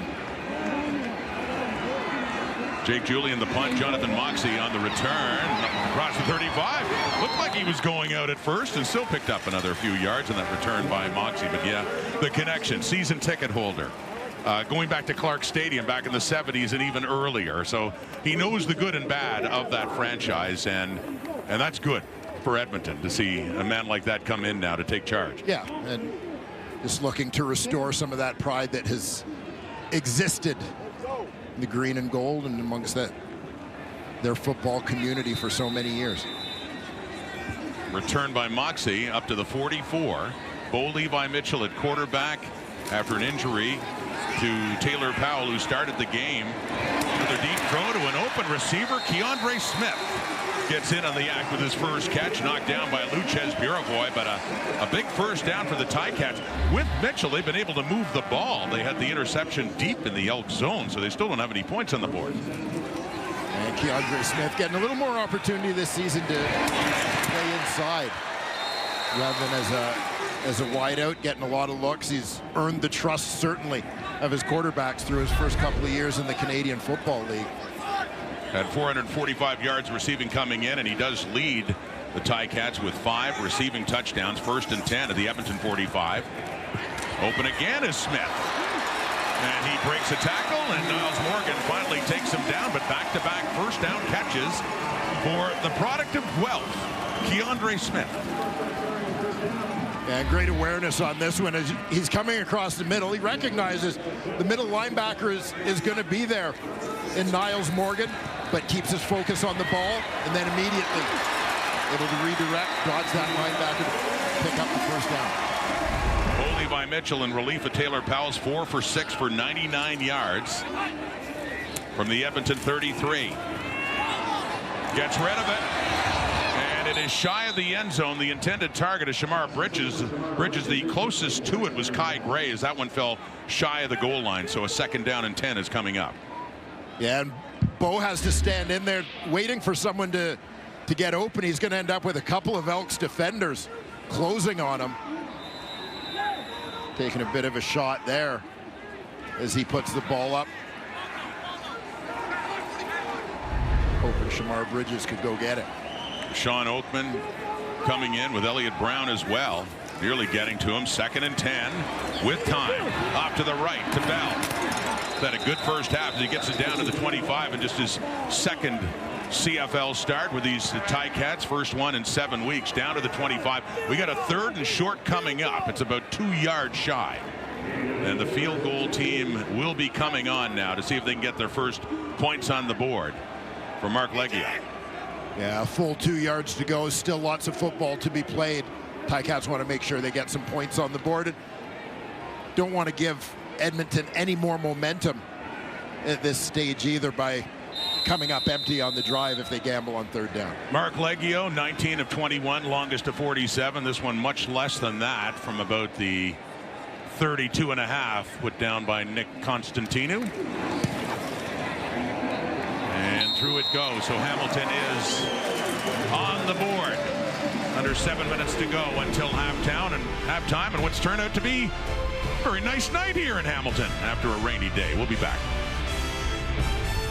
A 17 under par. Scotty Scheffler, 7 shots back, tied for 4th. You never know with him, the machine he's been so far. You can watch the 4th round tomorrow. Edmonton football, the lead cut down to 11. Here's Justin Rankin running hard again. He's having a night as he straight arms Stavros Katsantonis after a huge run to get down around the Hamilton 30. Boy, Rankin's really embracing his chance. Well, so watching Justin Rankin in the last couple games, and you look at his numbers, as I said, averaging over 8 yards a pop coming into this game. but particularly watching him live tonight, you know, I mean, this guy is a big question mark to me. And what the question is how the hell did he get cut? I mean, he is impressive and physical, strong. The pile is moving every time he runs into it. He's been a force. Well, I guess you got Kevin Brown, who is one of the top running backs in the CN. I guess that'd be it. And he's getting his chance because of the injury to Brown. Yeah, well, knowing Javon Leake was, even as returner, was going to be on your roster as a backup RB. So throwing now deep and caught. Every time he's targeted, he catches the ball. That is the 10th time that Tevin Jones has been targeted, and 10 for 10 in that department sets him up for first and goal. Yeah, and this is another guy we talked about off the top in terms of adding a bit of a physical presence to this offense. Big 6'3", 225-pound receiver can create matchup problems for a lot of defensive backs. Tevin Jones goes and gets this one. Big play there for the Elks. He was cut loose by the Montreal Alouettes earlier in the year. Of course, played for the Saskatchewan Roughriders a couple of seasons with the Riders, but finds a home in Edmonton. First and goal at the Hamilton 2. Handing off. Again, Rankin. Rankin up there, and CFL running backs all of a sudden. He's got another rushing touchdown of the night, and his third touchdown in 2 games as Edmonton quickly answers back after the Ticat field goal with another major score. And this is the challenge for the Hamilton Tiger Cats in terms of the way they want to play. So we'll see Justin Rankin find pay dirt again. Yeah, nice job. Middle of that offensive line. Mark Cordy, David Foucault. Justin Rankin, 3 plays, 70 yards for the Elks. He hit 2 of them. That's in under a minute's time. Point after Beatty. 21-3 Edmonton leading, and Rankin has 7 carries for 71 yards and 2 touchdowns. And don't forget that this is just his 3rd CFL game. Yeah, impressive start here tonight for Justin Rankin as we take a look at this drive. From Edmonton, Rankin with the big run down the sideline. Bethel Thompson to Tevin Jones on the other sideline. First and goal at the Hamilton 2. Handing off. Again. There's Rankin bringing it home. You know what I started to say before, the challenge for Hamilton is they're a team that doesn't want to force plays offensively. They want to play patient, essentially take what's given to them and so on, be smart with the football, limit the gambles so they're not putting themselves in situations where they're increasing the risk of turnover. But if they can't get stops defensively, they have to be aggressive to try and change points, and it becomes a vicious cycle that they've kind of dealt with all year. Dealing well with everything now. Jonathan Moxey takes a knee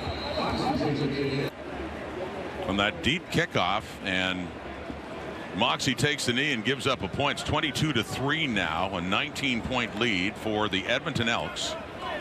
Have won in back-to-back years here in Hamilton. Trey Ford had started the previous games. In fact, they were 0-9 when they came to Hamilton on this day 1 year ago. And Ford, making his 2nd start of the season, led them to a victory, and in his first CFL start, got the victory on Canada Day 2022.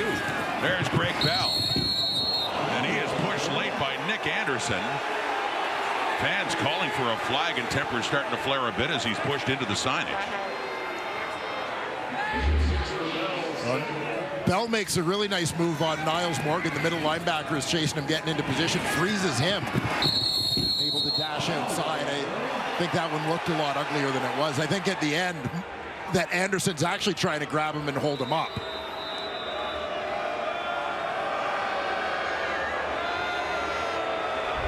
So the Tim Hortons faithful still thinking it should have been a penalty. 2nd and 4, the Hamilton 46. Ticats in a deeper hole now. Bo Levi Mitchell, that's Keandre Smith again, and right at the first down markers, the sticks will move for the Ticats. And big for the the Cats. Smith in the slot. Number 2 out to that left side. You see Kai Gray sitting on that out. Let the outside receiver go. And that go route down the sideline. Back to Greg Bell, running closer to midfield. Talk about Rankin. Bell getting a chance tonight with his second CFL game. Has 5 carries over 40 yards, and he also had that big catch. There's 2 catches for 71 yards and a 63-yarder back in the first quarter that got them down close. Ultimately, it was a turnover that stalled that drive. Yeah, Scott Milanovich talked about Greg Bell this week and explained how they like his explosiveness, element that he adds to their backfield. Some pressure coming as Mitchell gets rid of it. It is caught. Keandre Smith shy of the first down. Got it down around the Edmonton 51, 52-yard line. Furthest advancement, but it is a third down coming up now. And they actually spotted a little further back at about the 54. So it's a good 3 yards. Closer to 4, actually, away as the punting unit comes on. Yeah, Smith kind of sat down on his route right around that first down marker. The ball was thrown a little short. He had to come back to it to ensure that no defender was going to jump in front of him. Edmonton closing to make the tackle, leaving him well short of the first down.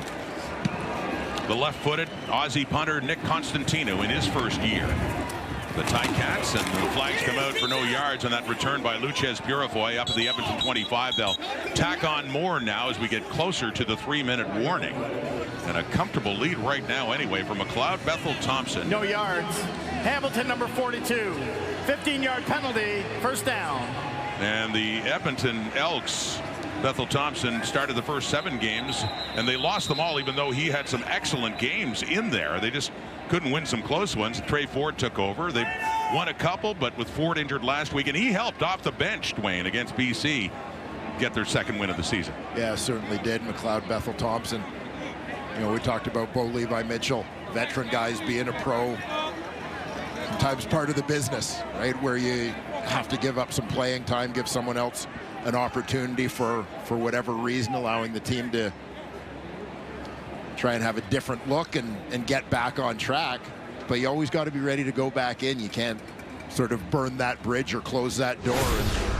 And both those guys have done a good job of that thus far.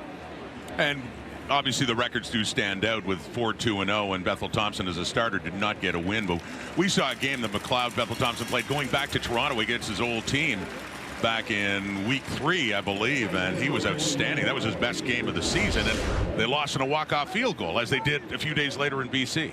Yeah, and I think much of the assessment through at least about their first 5 games of the season was that quarterbacking wasn't their issue. There were a lot of reasons why they were losing. Quarterback play wasn't necessarily one of them, but the team needed a jump start of some kind, and they certainly got one. Yeah, Trey Ford has provided that. There's no question. McLeod Bethel Thompson, since last week, doing a pretty good job of keeping that momentum going. From the Edmonton 33, last play before the warning, and Rankin initially runs into a wall. He bounces off of it, and he picks up a couple of yards anyway. A couple more for him, and a very impressive night. In his third CFL start, Justin Rankin has a couple of touchdowns. 3 minutes away till halftime, and the Elks are certainly in charge. Great halftime coming up. We're going to give a lot of love to this Elks offense under MBT. What do the Hamilton Tiger Cats need to do in this game? And I don't know if anyone's heard, but a guy named Nathan Rourke is coming back tomorrow. Who? He's a quarterback. I'll tell you at halftime.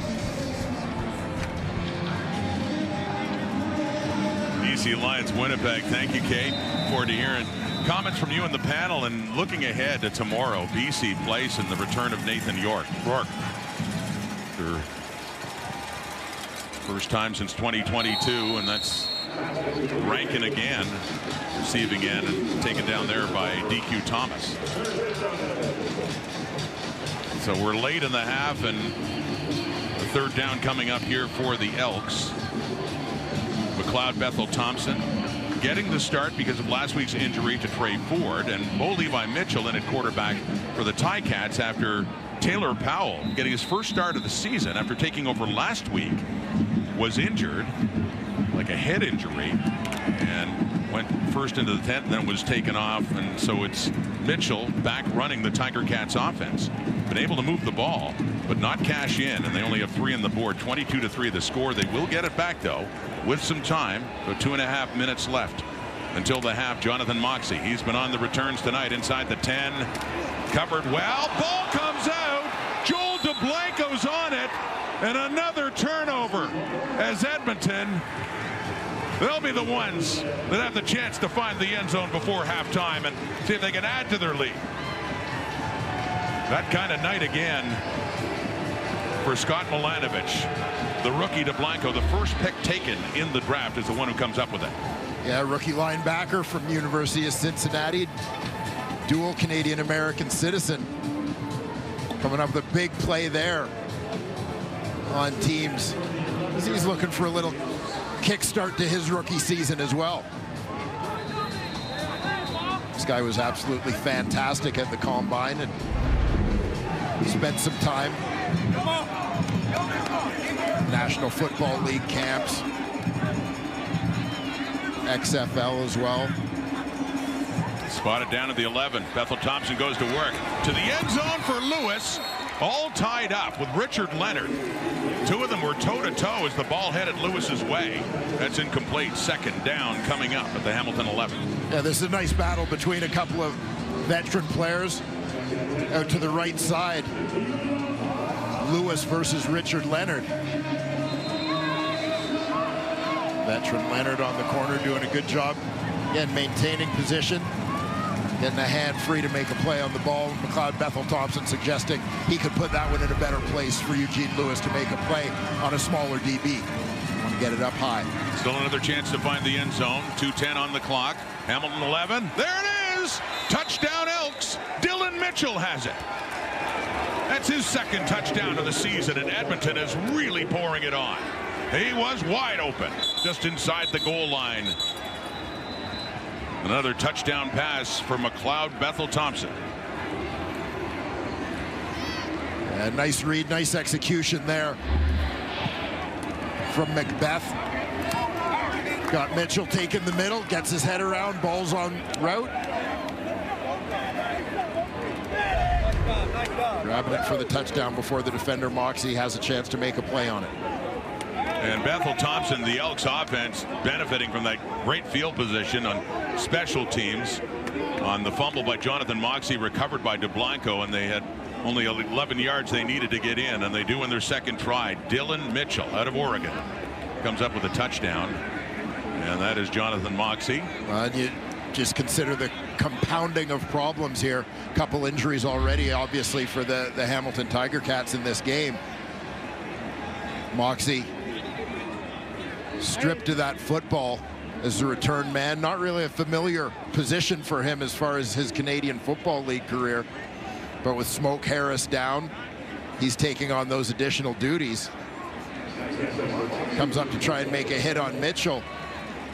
Looked like maybe his shoulder that he injured on the play. But so now this means they're going to go further down the depth chart in terms of finding someone to look after returns, let alone the nickel linebacker spot if he's out for any extended period. Well, you recall, I mean, that's been a frustration for Scott Milanovich, the return game in particular, about their special teams. And recall a couple of days ago, we were under the impression it'd be Tim White, yeah, on those returns. But instead, Moxey, and it's been an ongoing process. Lawrence Wood started the season, and Milanovich ended up making that change, and they brought in Smoke Harris, and yet another injury, too. Just an awful night. The biggest concern, of course, Luther Hakunavanu, injured at the start of the game and taken off in an ambulance to Hamilton General Hospital.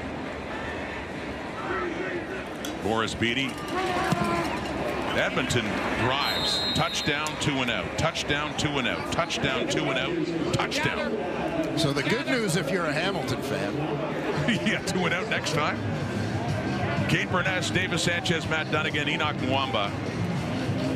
You heard them all talking about, as you did, the difficult circumstances for both of these teams coming back on the field after a delay right at the start of the game of over 35 minutes, and had to get focused and play again. So, you know, an understandable turnover at the start on that devastating hit on Hakunavanu, but still the bottom line, overall as a team, that has been a big problem for the Ticats, ball security, and it's leading to Edmonton points. Yeah, and you look, we talk all the time about complementary football, and one of the elements of that I think sometimes gets overlooked is asking one of your three phases to do certain things based on what the strengths and weaknesses of the other two phases are.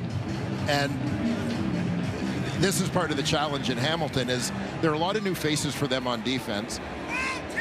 They're not especially strong on special teams, and that impacts the offense and what the offense is asked to do. And basically part of the deal is the offense trying not to put the defense in tough situations, but also having to fight an uphill battle sometimes in terms of field position because they're inexperienced on special teams as well. Well, it's Tim White on that return. I mentioned Taylor Powell got hurt on this play back in the first quarter. Hit hard. You see the helmet coming in, and Powell had walked off the field, and we got an update now from Matthew. Rod, Taylor Powell has now also been taken to a local Hamilton hospital. I'm hearing it's for precautionary reasons. About 5 minutes left in the second quarter. I did see another stretcher go behind Edmonton's bench and then to Hamilton's locker room.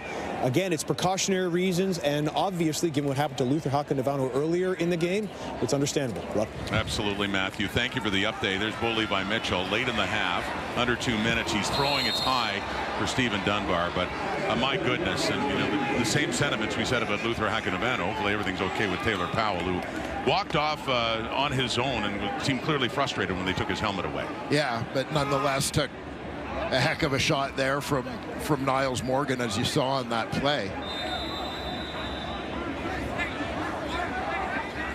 Very concerned for a couple of young Ticats here today. The health of the players, obviously, the #1 concerns. But on the field, too, just keeping it to football, a big concern with the way things are going for the Ticats now. That went over Keandre Smith, and the fans are letting them hear it. And just, as I say, just strictly in football terms, this is the second straight week. Things have gone so wrong for the Ticats, who are trailing this one by 26 points with the halftime looming. Yeah, it's digging themselves into these holes early, and it's so hard to find your way out, quite frankly. Those points off turnovers are particularly hard to overcome. And even when it looked for a while, when Mitchell came in, that it was going right, the big catch by Bell going down. They're down in the red zone, and it goes through his hands. It's intercepted. They get nothing for it. The story of the Hamilton Tiger Cats, and on the punt inside the Ticat zone, flags coming out too. Gavin Cobb has it, but you're going to tack on more there. They're in field goal range already. Already they are. They have a chance to get more. 137. Hamilton, number 24, 15-yard penalty, first down. They flagged rookie Robert Panabaker in there, and the no yards after that punt by Constantino. So 137 on the clock, and you add that yardage, and it's down to the 37 of the Ticats now. You look at the penalties, nothing against Edmonton, 7 for 62. We're not even through till halftime yet against Hamilton. Just tilting the field. And consider this, 3 weeks ago at Commonwealth in Edmonton, Hamilton won it going away. They dominated 44-28. In fact, when the quarterback change was made, Trey Ford came on, and 3 touchdown passes relieved McLeod Bethel Thompson and made the score look more respectable. Much different story tonight.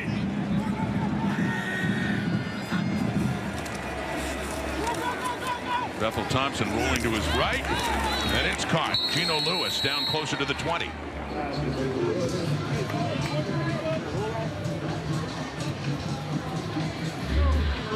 Like the execution on this play, essentially back going to the flat to pull coverage out wide on the right side. Gino Lewis is working all the way across the formation. It's opening up the window for him. He sort of becomes this forgotten man coming from backside to front side into that open window. In his second year with the Elks after some stellar seasons with the Montreal Alouettes. Rankin, he's had a big first half for Edmonton. 1:07 on the clock until halftime.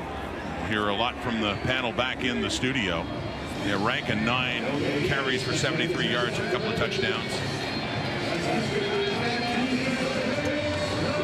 Edmonton came into this football game looking to run the football. They have certainly done that. Some degree of success in the early going. 2nd and 10. Certainly in field goal range, looking for another touchdown. Pressure on Bethel Thompson. He didn't see it coming from behind. As he's sacked, Stavros Katsantonis, the safety, coming in, and he gets to Bethel Thompson there. 45 seconds to go. See Katsantonis up at the top of your screen. He's looping inside. Rankin picks him up initially, but as Macbeth is forced out of the pocket, Katsantonis is able to redirect and get to him. He got there, and Kyle Wilson as well. Linebacker helping out on that sack of Bethel Thompson. So here comes Boris Beatty now to add to the Ticats' misery in this one. Coming in 16-22, and he puts that through for 3 more on the board, and a 32-3 lead for the Edmonton Elks.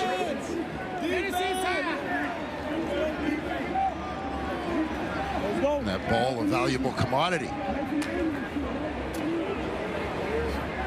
From Boris Beatty, he was 3 for 4 last week, but coming in, and just 72.7% of his field goals made for Beatty. It's been a rougher year after being the #1 kicker in terms of accuracy last year when he was with the Argos, signing on as a free agent.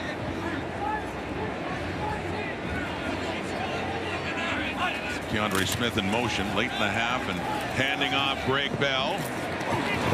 And the most productive half of the Ticats players picks up another carry there. Just 17 seconds though on the clock. Hey, they still do have time. One big play, they can get it in range for Mark Leggio to see if they can get that 3 points back. Well, yeah, it's a long climb, but you got to start somewhere, and want to see if you can end this half with something positive going into the room. Bo Levi Mitchell threw 5 touchdown passes 3 weeks ago in that game in Edmonton, by the way. You're going to need a lot of that in the second half. That's caught by Bell. 4 seconds. Close enough to give it a try. Get it down to, well, it would take about a 58-yarder. So just against the wind. Yeah, and then you got to be mindful, just as we saw last night in Saskatchewan. James Letcher taking a missed field goal all the way back for an Alouette touchdown.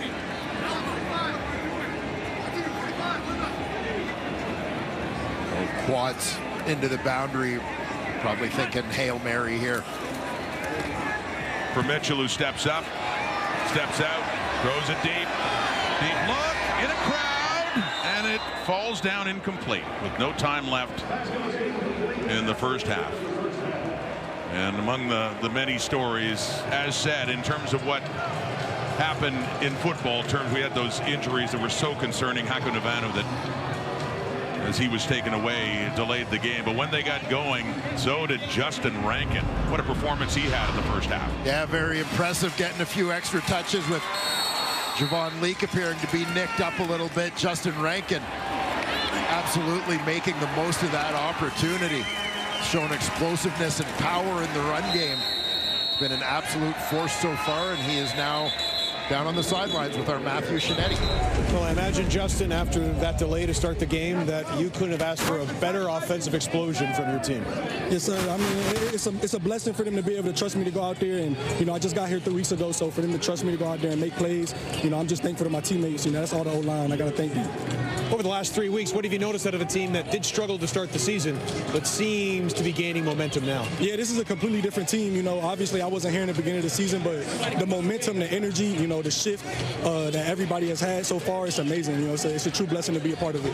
Thanks for this. Yes, sir.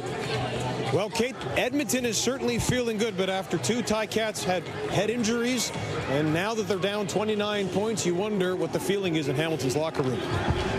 Well, Matthew, you can certainly feel it in this crowd. They are not happy, and understandably so. Back alongside Enoch Mwamba, Matt Dunnigan, Davis Sanchez, and basically so far it has been a romp by the Edmonton Elks in this game. And when we were doing that, Phil, when Luther Hakanavana was being taken off of the ambulance and taken to hospital as well, we were talking about maybe this will spark this team. I mean, it's just so much has gone wrong for the Hamilton Tiger Cats, and it absolutely didn't. And things have gone from bad to worse because now this game is a little bit out of hand. And once again, it is the turnovers for this team, Enoch. Absolutely, Kate. You know, they came out flat right after the major injury. And worse than that, they had so many different turnovers. I mean, small things. You've got to just have the proper hand placement here. And guess what? Turnover on downs. If you tip the ball like that, the defense is likely going to get it. And you talk about here again, ball protection. These are all elementary and basic things that Scott Milanovic is not going to be happy about. Look, boom. Big hit right there. Ball pops loose. We're going to recover the ball. It's another turnover. And so you can't win a game if you continue to turn the ball over like that. This is the third turnover in the game right now, and it seems like right now they are completely flat. And on the other side, the Edmonton Elks, they seem like, look, we've lost a lot of games. They don't feel bad at all for the Hamilton Tiger Cats this game. Yeah, Enoch, I feel like both these 2-7 teams are going different directions. Edmonton is trending the right way, and Hamilton has continued to spiral out of control downwards. And Edmonton's good fortunes right now is you've got this kid, Justin Rankin, who's number 3 on the depth chart. And, Kevin Brown down, with Javon Leake going out of this game, he embarrasses Katsantonis here for the second time tonight. He took a stiff arm to the chops, and Rankin is just getting the job done and just finding the end zone twice here tonight. And you look at his work over the last 2.5 ball games, this kid is upward of 220 yards in 2.5 games. And he is touching the rock and making the most of his opportunities. And this is what happens with teams. We talk about whether it's Montreal or Saskatchewan or any other team in the Canadian Football League, next man up mentality. Tonight it's McLeod Bethel-Thompson going back to him. It looks like he could get his first win as the start of this year, moved to 1-7. Yeah. And then you've got Rankin taking advantage of his opportunities. I just feel for the Hamilton team, really never recuperated from Hakanavana's hit, and they seem out of sorts. Yeah. And Edmonton and McLeod Bethel-Thompson, they're taking off, making plays with those turnovers. They're 4 for 4 in the red zone offensively. When you're 4 for 4, when you're turning the ball over on the other side and the offense is 4 for 4 in the red zone, good luck. Also, second down, Hamilton is 3 for 9 in second downs. And right here, you see the DBs are staying on top pretty consistently of these receivers. That was Kai Gray, that offensive pass interference early. You're not seeing, Bo's not playing very well right now, but you're also not seeing receivers getting behind these defensive backs at all. So great coverage. Like I said, 3 for 9 on second downs. Their score, they're 4 for 4 in the red zone. I said it in the pregame show, but again, this is 2 straight. Look at what happened last night in Sask. The Sask losing that game. If Winnipeg can somehow get it done tomorrow, and doesn't take a miracle, Winnipeg can win that game tomorrow. They have a shot. This team right now in Edmonton, 2 wins away from first place. It's about to be 3 in a row. It is one of the best things about the CFL, isn't there? Like all of a sudden, the Edmonton could be right in the mix. Right in it. All right, they're up big. We got more on Nathan Rourke coming up next. You just sent away, so have a nice day. We just here to do what we want in our way. So if you didn't know by now, we came to play.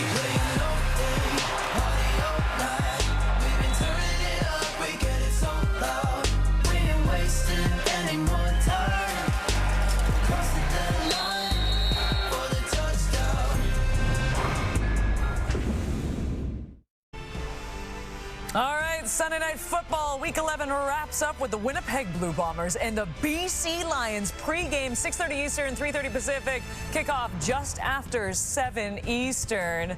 And if you haven't heard, you should probably tune into this one. It is the official return of Nathan Rourke. And we had the privilege of interviewing Nathan before the game on Thursday Night Football. And Maddie, one of the things that you and I both recognized right away was when the QB was saying, let's temper expectations just a little bit. I've only been here for a few days. Yeah, slow your roll, Jay. He was saying in the entire country, 3 practices, and he made that very clear. Three days of practice, and I'm putting out there. And people's expectations are high for this kid, and they justifiably so, because what he did a couple years ago, 25 touchdowns, completion percentage was off the chart, his mobility was fantastic till he had the Liz Frank surgery. But this kid is special, and there's a lot of anticipated excitement for good reason, and I'm one of them. I can't wait. I mean, look, if this is the type of guy that you want if you are having to replace your quarterback right now, Nathan Rourke is coming back in town, and everybody's going to have confidence, everybody's going to play better, and everybody's going to be giving the best foot, putting the best foot forward, because this is Nathan Rourke's team. Yeah, they're building a culture. They're setting a standard out there at BC, top down. And I really like what Rick Campbell came out and said, saying that Nathan Rourke or Vernon Adams isn't going anywhere and that he's not tradable. He's too important to this team. He's not going to be the starting quarterback. It's highly unlikely. But I love the fact that he knows how much Vernon has meant to this team and what he's done for this team. And he's letting everybody know that Vernon's important for this football team. And he's going to be a part of it. Whatever we do this year, VA's going to be a part of it. I love that. I do, too. And what a luxury to have the two of them on one team. Meanwhile, we'll get you back to Hamilton right after this.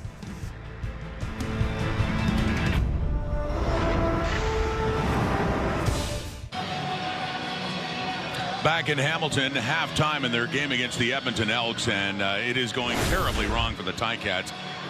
Just look at the numbers at the top. That does tell the story, and it's actually quite in sync with what you see below it as well. I mean, anything that could go wrong has gone wrong for the Tiger Cats, as we hear from head coach Scott Milanovich with Matthew Shinetti. Got after that first half and everything that you saw, and obviously Luther and Taylor now going to the hospital. What was the feeling like in the locker room? Well, I think the guys always understand this is a dangerous sport at times. Luther was one thing. I think when Taylor went down, it took a little bit of the wind out of ourselves, but we've got to regroup and say a prayer for those guys. Hope they're doing okay. How do you regroup now knowing that you're down by 29? You just got to go one possession at a time, start to get some points, play a little better, try to get back in the game by the fourth quarter. Thanks, Scott. Thanks. Obviously thinking of those injured players as well, Dwayne, but look at what went wrong on the field. A lot of things that transpired for the Hamilton Tiger Cats in this game. Yeah, I mean, the downer of the injuries, but also turnovers, some self-inflicted mistakes as well that have made it obviously very difficult for the Hamilton Tiger Cats to compete on the scoreboard in this football game. Bo Levi Mitchell in at quarterback since that first quarter injury to Taylor Powell. Mitchell's 8 of 14, 121 yards. It started well for him. They drove down quickly, but it led to a turnover. And now here we are. They have the ball. And on that return is Jonathan Moxey. So good to see him back in. He was hurt in the first half. But back comes Mitchell. As mentioned, he had 5 touchdown passes against the Edmonton Elks just 3 weeks ago. But they're going to need something like that to get back in this ball game. Yeah, they sure will. A big play from somewhere.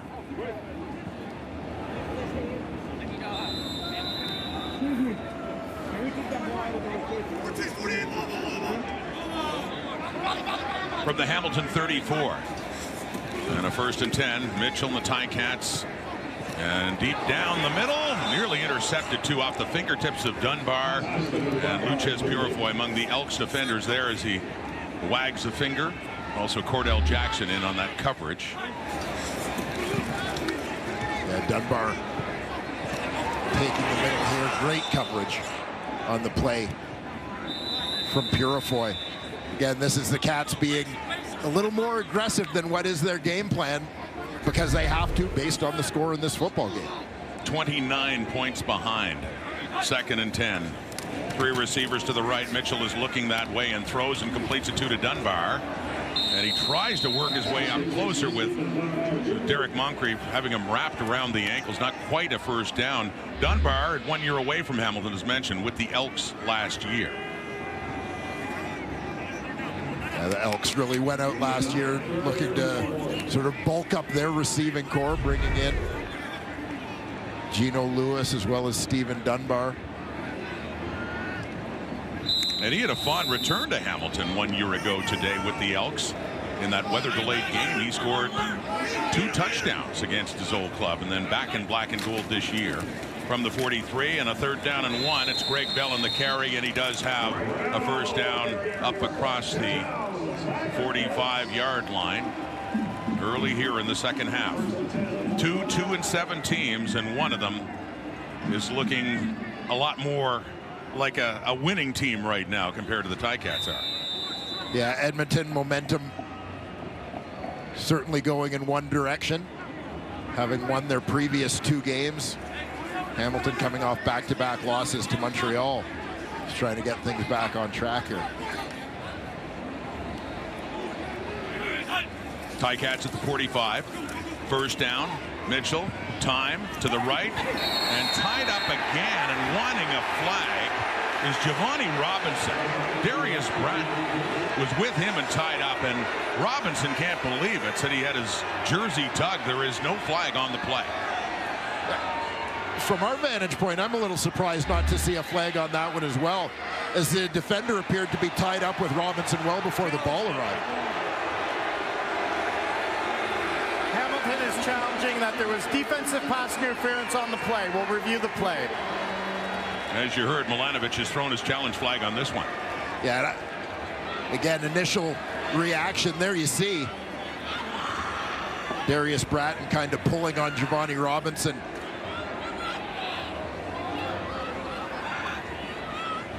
In my opinion, clearly before the ball got there.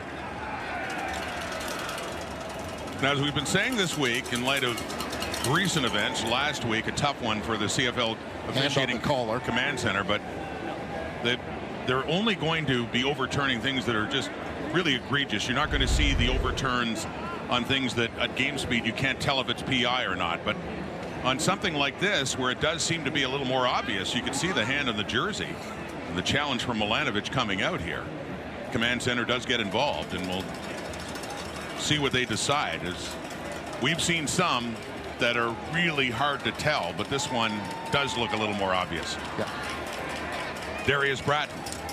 No flag thrown, but a challenge by the Ticats. Was this pass interference?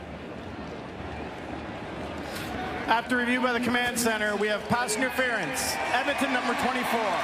Spot of the foul. Automatic. First down. I don't think anyone can take issue with the command center on that decision after you look at it again on replay. So Robinson, the intended target.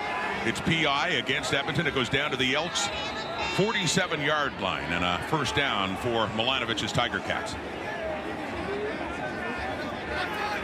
Take the big plays however they come at this point for Hamilton. The first penalty against the Edmonton Elks on the night. It's a big one for Hamilton. Faking the handoff to Greg Bell. Open receiver 2. The slant coming in is Bridges. And Bridges has it down to about the 25, and another first down for the Ticats. Yeah, you get a great run look here. Watch Brandon Revenberg on the pull. Leading Bell in that direction. Getting some flow from the defense to open up the backside. Slant for Shamar Bridges. His second catch for 25 yards. 22-yard pickup. Down to the 25. Ticats need a whole lot of touchdowns, one at a time. Early second half.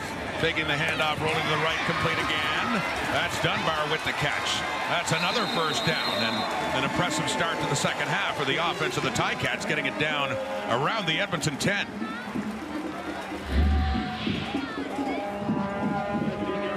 Cats continuing to capitalize on a little bit of momentum from that first Edmonton penalty of the ball game. Nice effort there after the catch from Stephen Dunbar. Dunbar, 3 catches on 8 targets for 29 yards.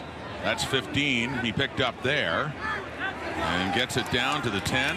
Jason Shivers, the assistant head coach and defensive coordinator for Edmonton. They're being tested right now on D. A first and goal for the Tiger Cats. Looking for their first touchdown of this game. Little pump fake to the left. Flag is out as Mitchell throws into the end zone. It's incomplete. He had some time on the move, and then you saw that flag thrown behind him in the Tiger Cats backfield.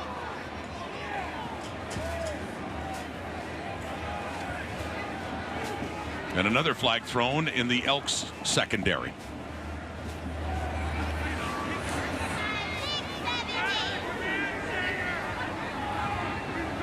We have a flag on each team on the play. We have holding, Hamilton, and illegal contact, Edmonton. We'll replay the play. So the penalties cancel each other out. Take a look at the line of scrimmage first. Elliott Brown goes inside on Jordan Murray, the left tackle. Gets held up. That's the first flag. And we'll see Kai Gray in coverage on Shamar Bridges. I think the flag went against Gray, although it appeared to be Nick Anderson who delivered the contact. So again, first and goal from the 10. It's caught at the 5, and then down to about the 2.5 yard line on that play. Keandre Smith, he was open. Mitchell got it to him, and a second and goal coming up as the Ticats get that much closer. A quick hitter here. A couple of receivers, as you see, very close proximity. Not sure that's quite how they drew it up. Nonetheless, positive play for the Cats. Taking the opening kickoff to start the second half and marching it down to the Edmonton 2. It is a second and goal. 29 points behind the Hamilton Tiger Cats. Handing off, touchdown. First touchdown of the night for the Ticats. And it is Greg Bell getting his second start as a Ticat, in for James Butler, who's injured and off, and cheering them on right now is Bell finds pay dirt. As said, the only way they can look at it right now is one at a time. Yeah, great way to start the half for the Hamilton Tiger Cats. Greg Bell punching it in after a pretty good looking drive from Bo Levi Mitchell and the Cats offense. And so that makes it 32-9. And they will be going for 2. And pick up as many points as they can and close this gap. It's after a 9-play, 76-yard drive to open up the second half, and we're now for 5 minutes taken off the clock.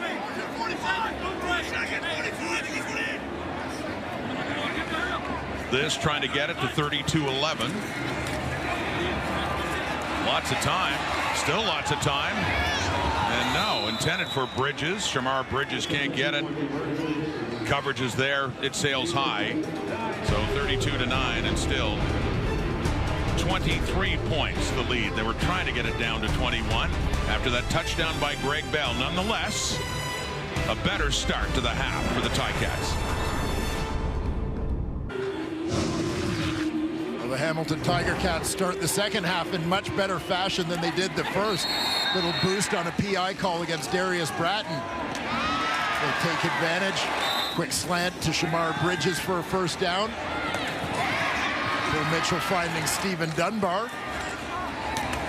Keandre Smith then sets him up close, allowing Greg Bell to punch this one in for Hamilton's first major of the evening. So Mark Leggio, after the Bell touchdown, will kick it off. The one returner back there is Luchez Purifoy. At the 20, he takes it. Purifoy up across the 30, and a late flag coming out there. McLeod Bethel Thompson, 11 for 15, 159 yards passing, also thrown for a touchdown, and 2 TDs scored by Justin Rankin as well. The Elks still with a big lead even after the Hamilton touchdown. The Edmonton Elks still with a 23-point lead here early in the second half.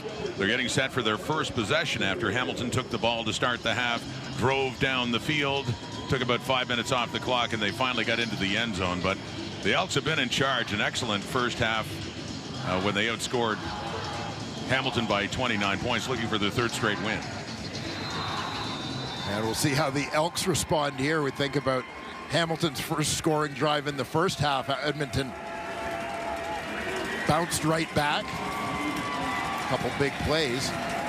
They've run the ball well, and this guy's been running well. Justin Rankin breaks a tackle, and he picks up more yardage up near the 34. Justin Rankin with the injury to Kevin Brown getting more of a chance to show what he can do.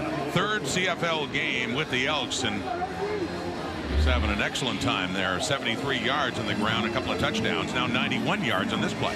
Yeah, Elks doing a good job getting this one blocked up. Saw the safety Katsantonis up in the line of scrimmage, leaving Hamilton maybe a little thin at second and third levels as Rankin turned that one north-south. Justin Rankin, who played last year in the Arena League, as mentioned, was cut in training camp and brought back in, and has the ball again. And off to the right, little stiff arm does there. Jamal Peters, who is certainly no shrinking violet, a big defender and a talented one too, is Peters, and Rankin pushes him away and picks up a few more. Thank you. Yeah, Rankin's strength has been quite apparent here on a few plays today, kind of tossing defenders off. I'm going to date myself, but it reminds me of the old Nintendo video game, Super Tecmo Bowl. There you go. Where the best running back players would just bounce off of them. Got his own video game going in this one tonight, Justin Rankin. That's quickly over the middle and complete up around the 50, and yeah, it's another first down and more. 5 yards past that. Caught there by Curly Gittens.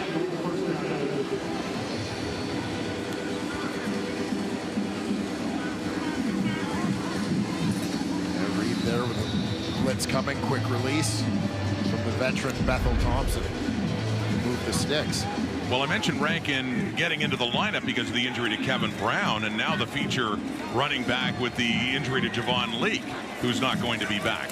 So scrimmaging 1st and 10 from the Edmonton 51, and Rankin is getting a lot of work. And Javon Leake had become a key part of that offense. Dwayne has mentioned, initially signed on as a free agent because of his special teams prowess as the top returner in the CFL a year ago when he was with the Argos. But look at what he's been able to do and done for the night. Yeah, and Leake is the guy who kind of set the tone, got this run game started for Edmonton. Just committed to looking at making that a strength. And you see it is carried forward with Rankin now picking up the load. 2nd and 8 after just 2 for Rankin. Throwing for Lewis, and Peters is there. And that one falling incomplete on that coverage, and a 3rd down coming up. And defense gave up a couple of first downs, but they've ultimately done their job as they're going to be getting the ball back for their offense. Edmonton forced a punt. Yeah, important stop as far as maintaining that momentum, but obviously, you know, if the defense can't get stops and you're just going to trade scoring drives, that doesn't really work out in the favor of the team. Edmonton is challenging that there was defensive pass interference on the play. We'll review the play. Well, they've had to review one before. The command center had to look at one on Giovanni Robinson, on Darius Bratton and his coverage on Robinson, and that was an obvious PI. And that was earlier on the Ticats touchdown drive. And this time on that coverage by Jamal Peters on Eugene Lewis, the challenge flag has been thrown by Jarius Jackson, so the command center will take a look at that. Is that PI? We'll be back in a moment. CFL says command center won't overturn pass interference unless it's obvious. Have another look at this one. And there you go. That's in slow motion and still looks pretty good. I don't see this one getting overturned. So here is the decision. After review, the ruling on the field stands. Edmonton will be charged a timeout. Be 3rd down. So the message was out. If there's anything that you have to slow it down to see, if contact was first, as opposed to, you know, watching at game speed, live speed, and it doesn't look like it, they're not going to overturn or consider that pass interference. Yeah, I mean, the game's not played in slow motion. You can't officiate it in slow motion. To me, it has always been as simple as that.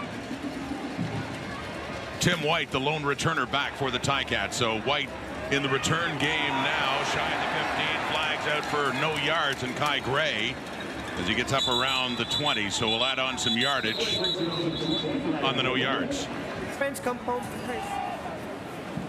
Back at Tim Hortons Field, second half, it's been all Elks, or mostly. Ticats finally getting a touchdown in their last possession, but they have a little bit of momentum going here to start the second half. They took the ball to start the half, went down for a touchdown, failed to get the 2-point conversion. The defense ultimately doing its job and forcing Edmonton to punt it away. So they begin at the 29, but still down 23 points. Faking the handoff to Bell. Mitchell, deep look to the left. It's caught by Shamar Bridges. Another big strike. Every little bit helps. The Hamilton team is just trying to play it one possession at a time. A big first down into the Elks zone. And Shamar Bridges is going to get a step in behind Kai Great. Great release off the line. Bo Mitchell reads it immediately. Beautifully placed ball. A big play for the Ticats. Gain of 40. That's the biggest one for Shamar Bridges in this one tonight. Their leading receiver coming in. He has 3 catches now for 65 yards. Mitchell with time again to the left. It's caught by Bridges again at the 35. So picks up a few and fights off Gray to get a couple more yards after that. And a second and short is coming up. He's been quite a story. One of the top rookies really we've seen so far. And that's his pace so far. 56 grabs through 9 games. Pretty impressive company. Love some of the old school logos. Yeah, I'm sure Matty likes seeing that. The old Birmingham Barracudas in there too. Greg Bell again, and upended, but a flag comes out, taken down by Cordell Jackson. Holding. Hamilton number 60. 10-yard penalty. Repeat, second down. But the right tackle, Quentin Barrow, is flagged for the hold, so that negates that gain by Bell.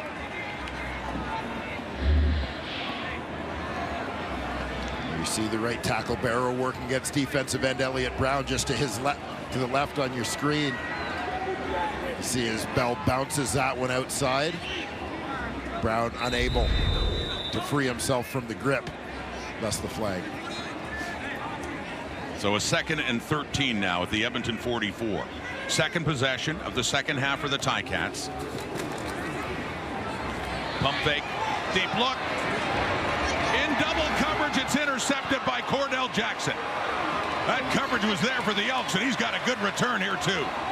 So another turnover committed by the Ticats, snuffing out another promising drive that got into the Edmonton zone, but a good return out of the end zone by Jackson. They'll scrimmage from the 25.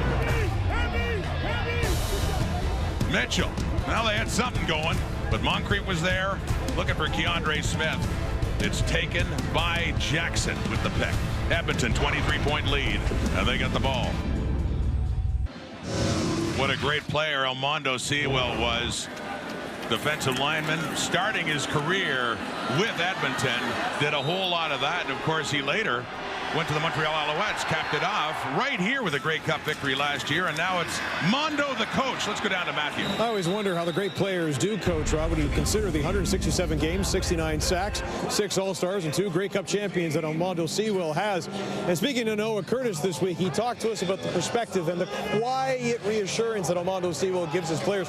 That was Elmondo Sewell when he was a player, and speaking to him before the game, he says, yeah, I get intense when the game starts, but when it comes to film study, well, I just let the film do the work. And he credited coaches that he had, like Casey Crehan, who was the defensive coach a long time in Edmonton. Also, Demetrius Maxey, the defensive line coach in Edmonton as well. But it's always just coolness with Elmondo Sewell. But he says, listen, when I got to get on my guys, I will. Rod. Ate up a lot of double teams in his career, too, Matthew. Mentioned that 2 Grey Cups last year with the Alouettes, but of course 2015 on a defensive line that included the likes of Willie Jefferson when Edmonton beat Ottawa in the Grey Cup game. Yeah, impressive groups. I think pretty well any D-line that Elmondo Sewell was part of was going to be impressive. Always terrific, leading by example. A lot of people view him as a run stopper, but established himself as one of the top interior pass rushers for much of his career as well. It didn't, as a player, necessarily end well when he left Edmonton for Montreal, but Edmonton was always home, and it's great to see that he came back and coaching now with the Elks. That's thrown up to the 30 now. After the interception, the third one of the season by Cordell Jackson, by the way, but that's Dylan Mitchell with another catch, but it's third down coming up here for Edmonton. An opportunity here perhaps for Hamilton to get decent field position. And Tim White back to return now. Jonathan Moxey had started the game in that role with Smoke Harris out of the lineup. Moxey banged up a shoulder. As you can see, ruled an incomplete pass on that attempt to Mitchell, so the third down and long. So despite the pick, Hamilton and a short punt by Jake Julian, the top punter in the league, but that one kind of gets away and out of bounds as it's just around the 50 of the Mbappe. Just rolls off your tongue. It does. What a player. Bo Levi Mitchell. Quick strike to Shamar Bridges last drive, but snuffed out by a turnover. Hamilton 50. Ticats can move the ball, but well, he has to throw it away. Noah Taylor was just bearing right down on Mitchell, who had to rush that throw. Incomplete, second down. Get a look at Noah Taylor coming off the edge. Long, lean defensive end. Nice little shoulder dip there. Get underneath the block. A rookie out of North Carolina. Virginia before that, and saw 17 sacks in his college career. Second down and 10. Mitchell. Oh, he finds an open receiver. It's Keandre Smith again. And a first down at the Edmonton 40. Getting late in the third quarter. 3 minutes left in it. The Ticats moving again. Keandre Smith working from the slot.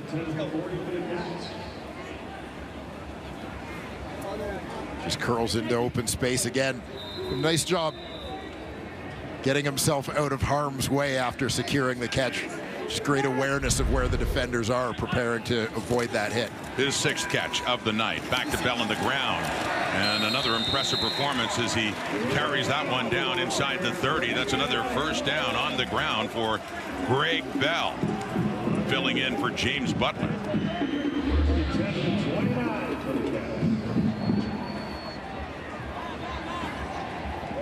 You see a little bit of the burst there from Greg Bell.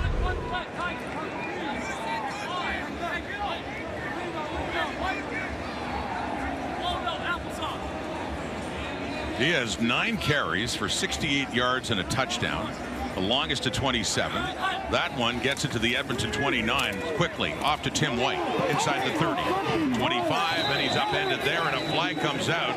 Jackson had knocked him down. You see the flag coming out behind them right after Tim White hit the turf. Yeah, they had a couple other receivers set up in front of him to block on that screen. Hamilton number 85. 10-yard penalty. Repeat. First down. Yeah, Keandre Smith among the escorts for Tim Brown on this play. And here you'll see the hold as White catches the ball. You see that left hand on the back of the shoulder pads. Working there on Darius Bratton, so first and 20.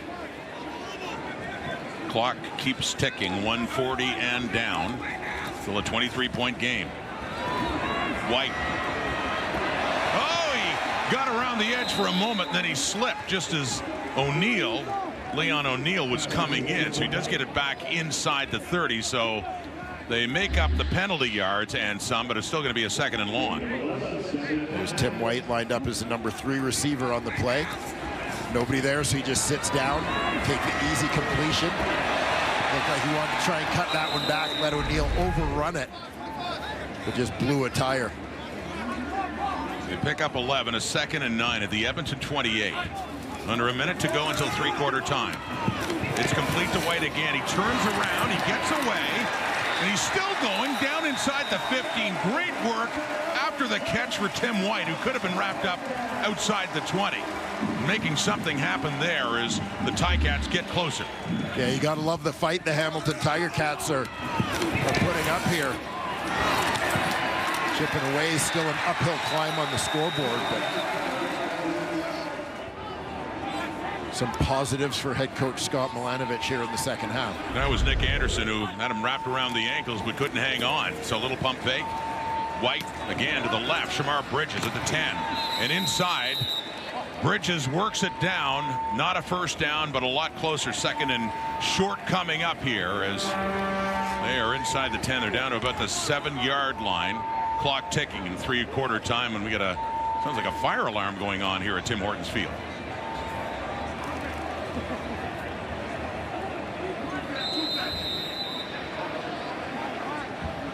A hot and hazy night. Had rain earlier. There had been a slight chance of a thunderstorm. Thankfully, we haven't seen that. No rain coming down. It was a big storm a year ago on this day between these two teams that delayed the game by 90 minutes. The throw, touchdown. Bell again.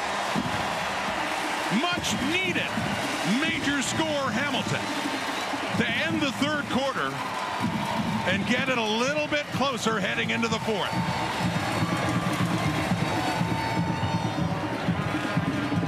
That one will mean a lot for Bell, who down in this part of the field earlier had a pass glance off his hands into the waiting arms of an Edmonton defender.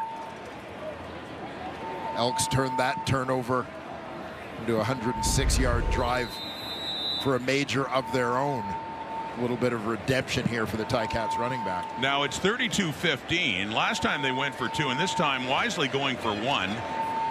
Because if he can get it to a 16-point game, Mark Leggio does, it is 2 possessions. So 16-point difference now at 32-16. The Elks still in control, but when it was a 29-point lead, the Ticats have at least been closing the gap in the third quarter, despite that interception in the end zone.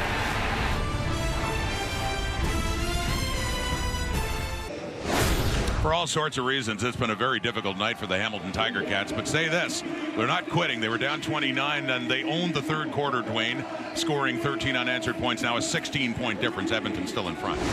Yeah, and we know often games here at Tim Hortons Field, the win can be quite a factor. The coin toss often deciding outcomes.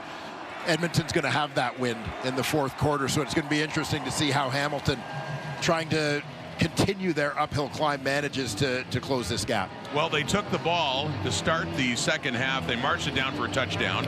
They didn't get the 2-point convert, but then they ended the quarter with a touchdown, and they took the 1-point conversion to make it a 32-16 game.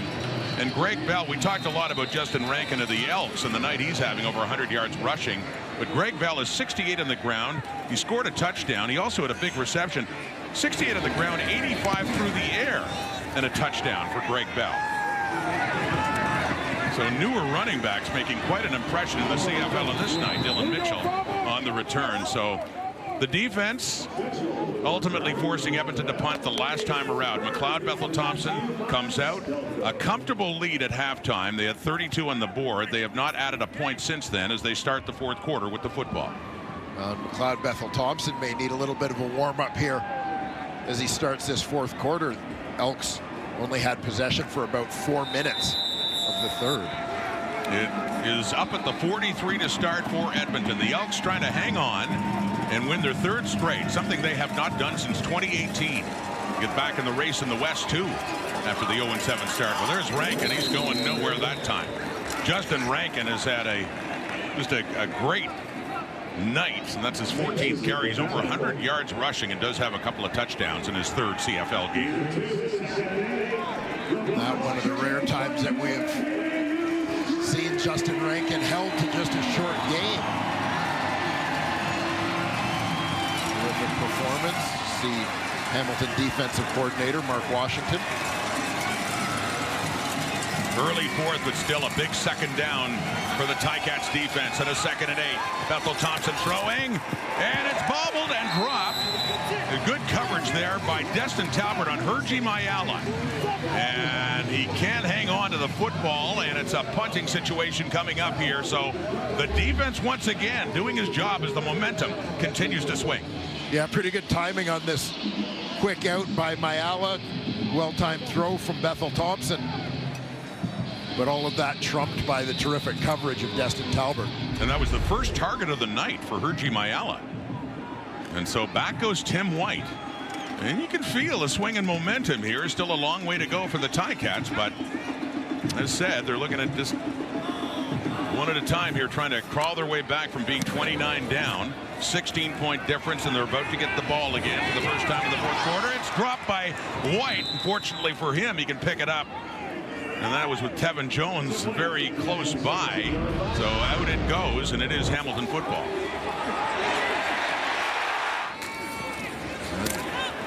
Look at some of tonight's body of work from Ticats running back Greg Bell. Getting it done on the ground and through the air. And if they're going to continue this comeback, he'll be a Hamilton significant number part of it. 98. Be a first down. And the rookie Luke Brubaker has called a misconduct foul against him that'll push the Ticats back. Looking at a really long field now, inside their 10 to start this drive. And we've seen the misconducts create some roster challenges for a couple of teams in recent weeks. Hamilton ended up with Casey Sales playing O-line in Montreal last week. Before that, it was Ottawa left without a running back.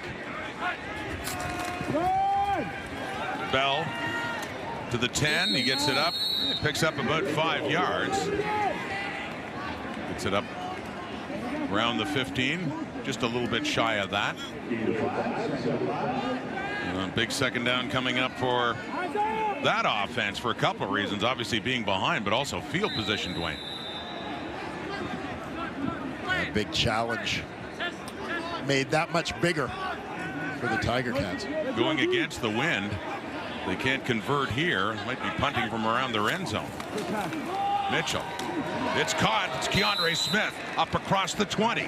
Big first down Hamilton as this drive will continue.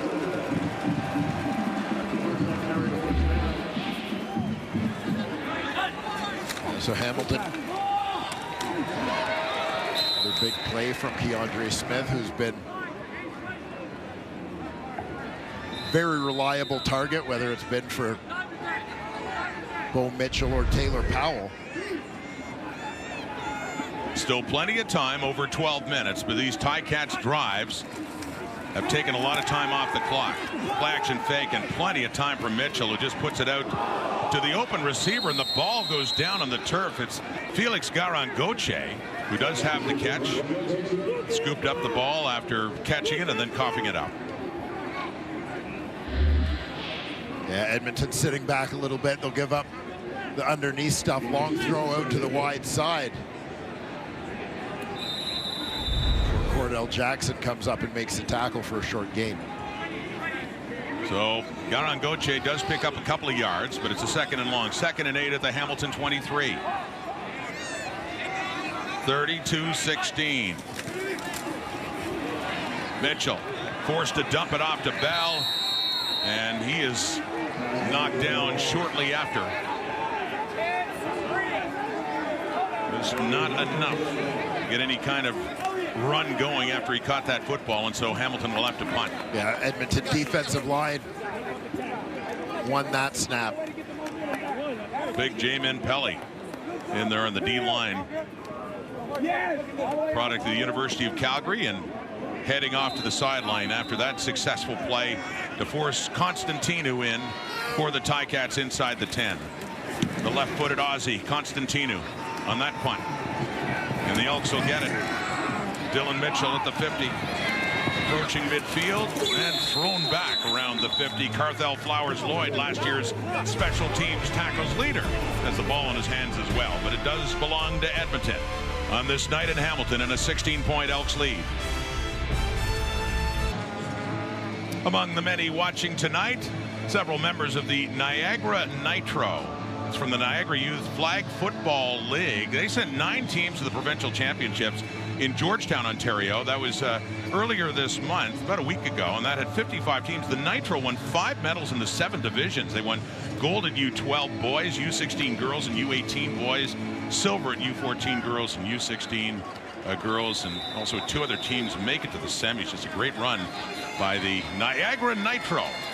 Niagara Youth Flag Football League in attendance tonight. Edmonton football, Justin Rankin spins off, 1 tackle, but he gets wrapped up. Kyle Wilson, the leading tackler for that Tiger Cat defense, comes in and takes him down. And evaluate some of this action, Dwayne Ford, earlier before the game. Great to see so many youngsters getting involved in the game of football in its many different forms. You know, I'd like to see a little more ball security there. Well, you know, you got to cover up the points, but you know what I'm thinking? All kinds of athleticism out there, and they look like they're having a ball. I think when the studio checks out all this, could it be straight fire coming up next week? Could be. You never know. They submit the highlights for another episode of Straight Fire. Niagara Youth Flag Football League. That is caught. Coming back at that hitch is Gino Lewis. Gets it inside the Hamilton 50. And it looks like he does have a first down for the Elks. And that's a big one, because we're really starting to feel the swing in terms of momentum in Hamilton's favor in this ball game. Giving Justin Rankin much more trouble on the ground than they did in the first half of this ball game. Eugene Lewis, one of the veterans, leader of this team, comes up with a big play there. Lewis with 5 catches for 93 yards now. 1st and 10 at the Hamilton 47. There's a deep block. Down inside the 20. It is caught. What? Hergy Mayala. With a couple of defenders nearby, Mayala hangs on to that one. Here come the Elks. Yeah, speaking of straight fire, how about Mayala on this one? This ball looks like it's destined to get picked off as Oxy from his nickel linebacker spot drops in to help out. 2 defenders there just over the fingertips. That's a beauty by the Montreal native, Yukon grad. What a catch by Mayala. Straight fire indeed. Getting the Elks in business down inside the 5. Red zone time, and they still don't have any points in the second half, but a great opportunity to get some now. This diffuses any momentum the Ticats had. Knocking on the door. Back to Rankin, looking for touchdown number 3. Justin Rankin with a night to remember in his 3rd Canadian Football League game with his 3rd touchdown, and all set up by a brilliant catch by that man, Hergy Mayala. Yeah, a huge contested catch by Mayala. Great concentration.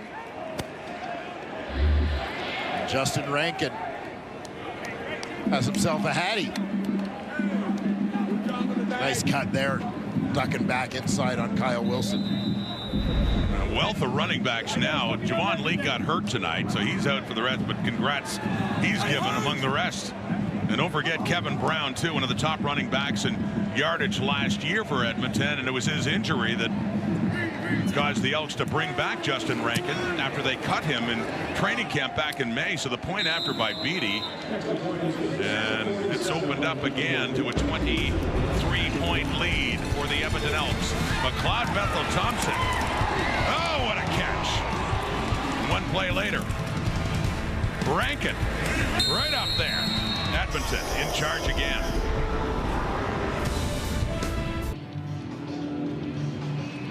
Niagara Nitro mentioning their attendance tonight and getting a little involved in this point after by Boris Beatty, Dwayne. A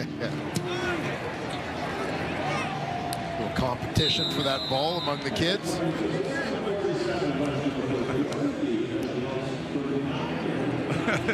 Hey, it's her ball, and they're still going in trying to take it.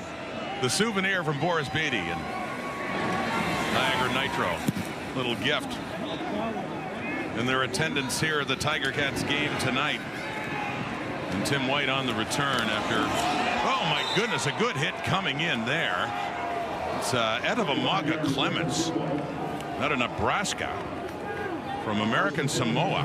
And on special teams, his first year with the Elks, and He really has a hard hit there on Tim White.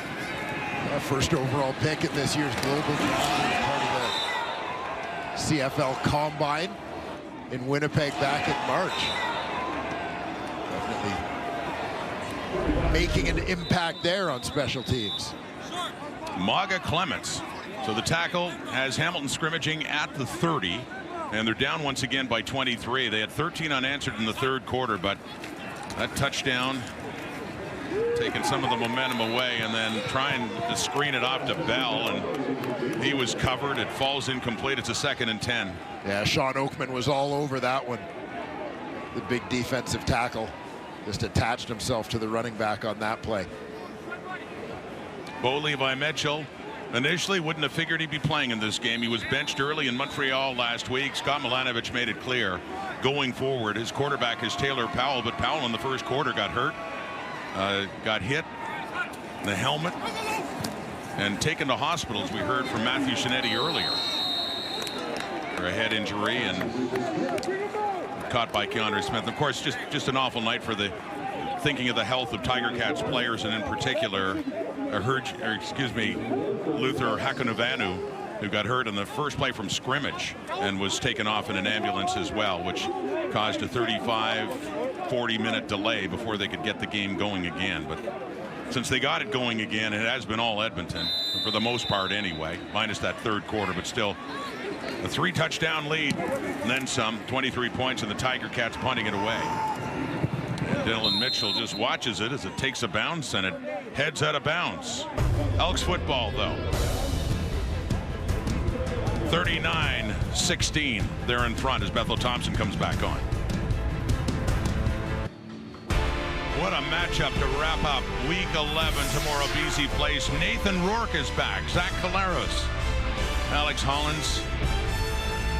See, Kenny Lawler back in the lineup too. Brady Oliveira for Winnipeg. The last game Nathan Rourke played in the CFL was against Winnipeg. It was the 2022 Western Final. And he came back because he's got unfinished business. Well, the way that season went, despite the Lisfranc injury, I mean, he played half the season, but the numbers he put up, a lot of excitement, anticipation about the return of Nathan Rourke. That's tomorrow on TSN from Vancouver. Elk football, Elk lead by 23 points. And a little over 6 minutes to go in the fourth quarter as Edmonton is closing in at its 3rd straight victory. Jarius Jackson, 2-2 record after taking over as interim head coach from Chris Jones about a month ago. Settling in, and much like the quarterback situation, sometimes things just need to be shaken up. Chris Jones, obviously a very good football coach, guy who's been a Grey Cup champion. Knocked away at the line of scrimmage on that 2nd down and 6, so punting situation coming up here for Edmonton.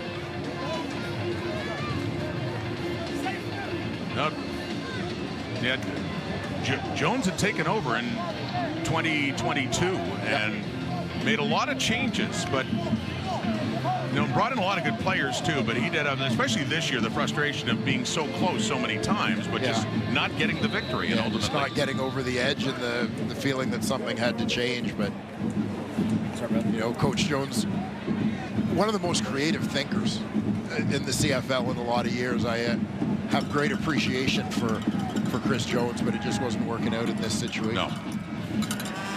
About to go to 3-2 with Jarius Jackson, heading down to about 5 minutes to go. The punt for Tim White down inside his 5. And off to the left. Finds a bit of an opening as he gets it up across the 25. Olivier Mwembi involved in the special teams tackle. Trey Ford, well documented the influence that he has had. Look at this stat. The Elks are 0-18 without Ford since October of 2022, without Trey Ford making the start. And that is about to change tonight, you have to think, with the lead they have, as Ford couldn't play, and McLeod Bethel Thompson, who started the season at 0-7, came off the bench and helped with that win last week. But this would be the first time since 2022 that they would win a game with someone other than Trey Ford starting at quarterback. And Larry Thompson looking to go undefeated. He will as be. Edmonton Elks owner. He's closing in on going 1-0, Larry Thompson. And 75 years, the great history of Edmonton in the Canadian Football League, and they now have private ownership with Larry Thompson, a long-time CFL fan, season ticket holder in Edmonton, going back to the Clark Stadium days. That's the 70s and even earlier, and has seen a lot as a fan, and is now the owner of the team, private ownership for the first time for Edmonton in the Canadian Football League. 2nd and 10. Harrison Frost is the quarterback now for Hamilton, the 3rd stringer, and he completes his pass now to Shamar Bridges up at the 45. First down. Harrison Frost. Good opportunity to get some reps for the young guy. A little bit of experience that may prove valuable down the road. Product of West Georgia.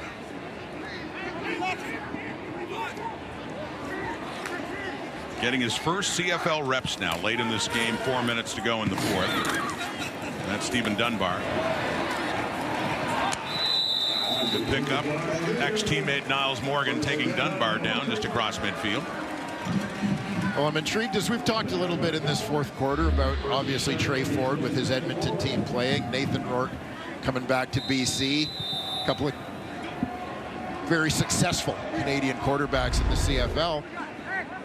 As a draft junkie that I am, a little curious to see how this may impact where Curtis Rourke goes in next year's draft, with quarterbacks now being considered part of the ratio if they are starting, that teams may look to add Canadian depth behind them. Nice catch by Shamar Bridges with Nick Anderson there. He's favoring his right foot, right ankle, it seems. It looks like he's trying to just jog it off. Hey.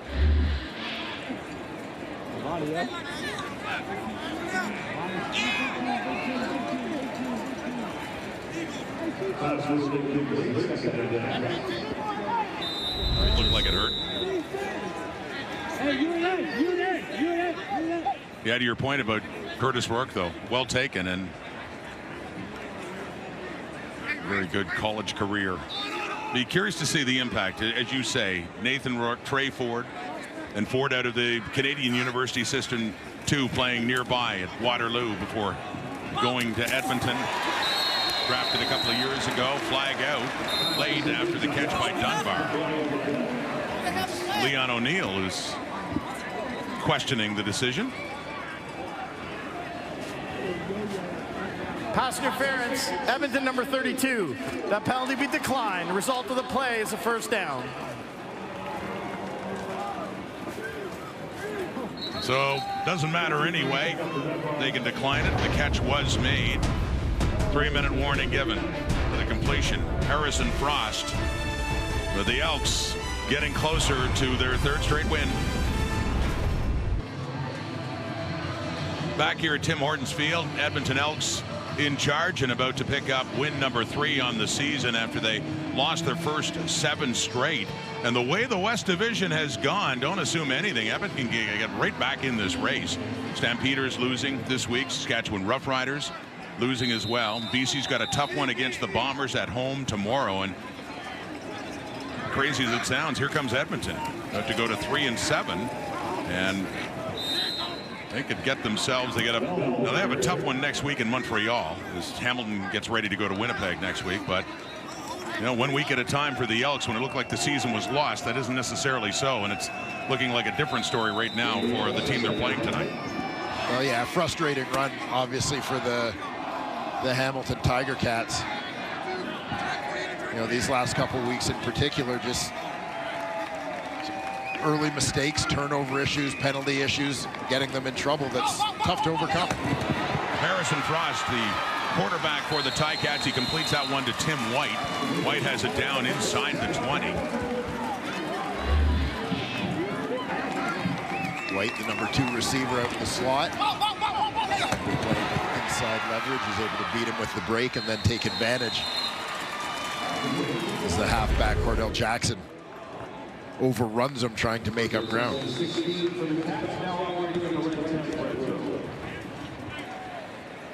Harrison Frost, first year in the CFL, and his first taste of CFL action tonight. The 3rd string quarterback looks to the end zone, nearly had his first CFL touchdown pass to Shamar Bridges, but Kai Gray is there to break it up.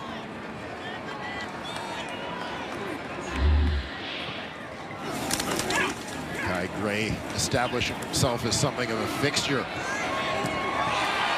his second year as that boundary corner. Gets the arm in there to separate Shamar Bridges from the football.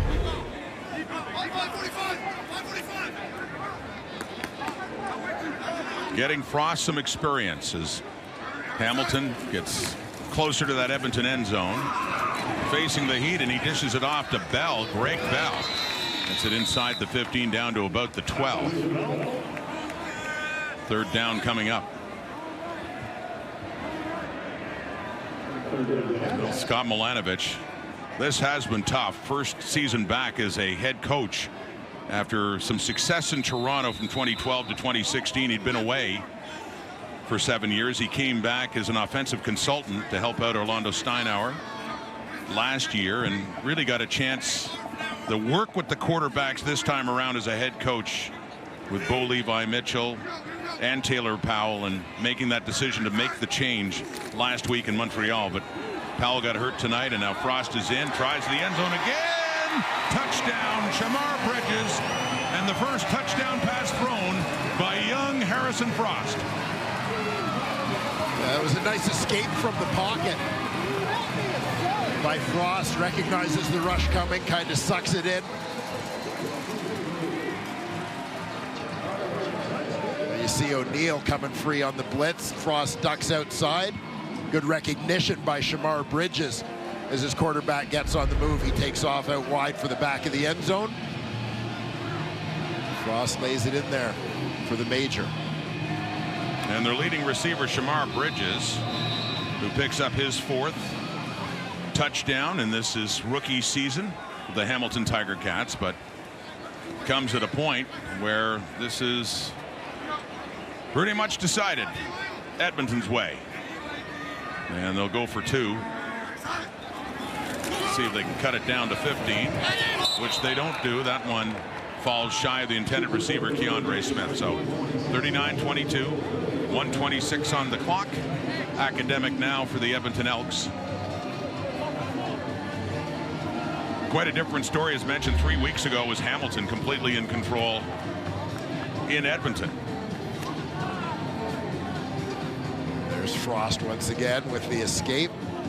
Shamar Bridges on the route, gets his release and then redirects as he sees Frost scrambling to the outside.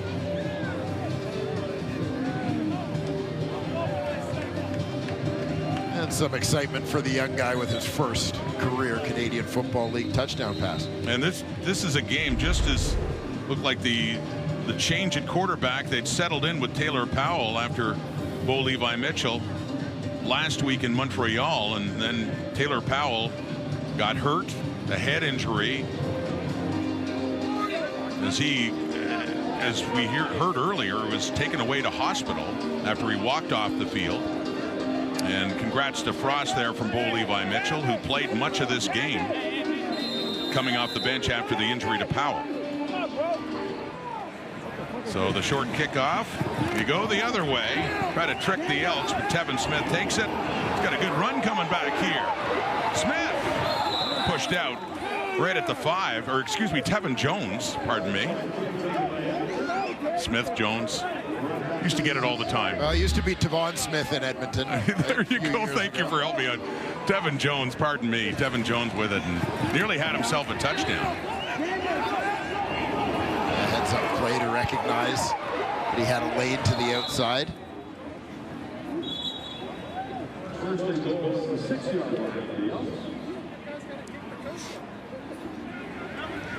The kickoff return numbers will look good for Tevin Jones after that one. They certainly will, and his receiving stats have looked very good too. We were talking about this. Tevin Jones was with the Riders before and then get cut by the Alouettes in camp this year. And he has just one catch tonight for 28 yards that helped set up a touchdown. But he's been targeted 10 times and he has 10 catches. You know, one of the other things that has stood out to me about him, and I tease Milt Stiegel about this all the time, receivers playing special teams. Frankly, a lot of times they don't, outside of being returners. Tevin Jones has come in, again, big body, physical guy, has come in. 5 special teams tackles already as well for Tevin Jones, in addition to his contributions on offense. So it's a 1st and goal. McLeod Bethel Thompson throws another touchdown pass, another TD to Curly Gittins Jr. They've combined a few times this year, and they certainly did in their days together with the Argonauts before that. Easy one. But yeah, you heard easy one. That was an easy one for Edmonton, and a night that has just about been easy for them by the looks of things quite a bit at many moments in this game. You know, and a big night for McLeod Bethel Thompson when you consider the season he's gone through. We've, you know, talked a lot about the frustration, the ordeal for Bo Levi Mitchell here in Hamilton. McLeod Bethel Thompson has gone through a similar kind of thing as a veteran guy in Edmonton this season. It was nice for him to collect his first win as a starter in green and gold. And as you mentioned, for the owner, we just saw Larry Thompson, his first win, about to go to 1-0 as the owner of the Edmonton Elks. The point after.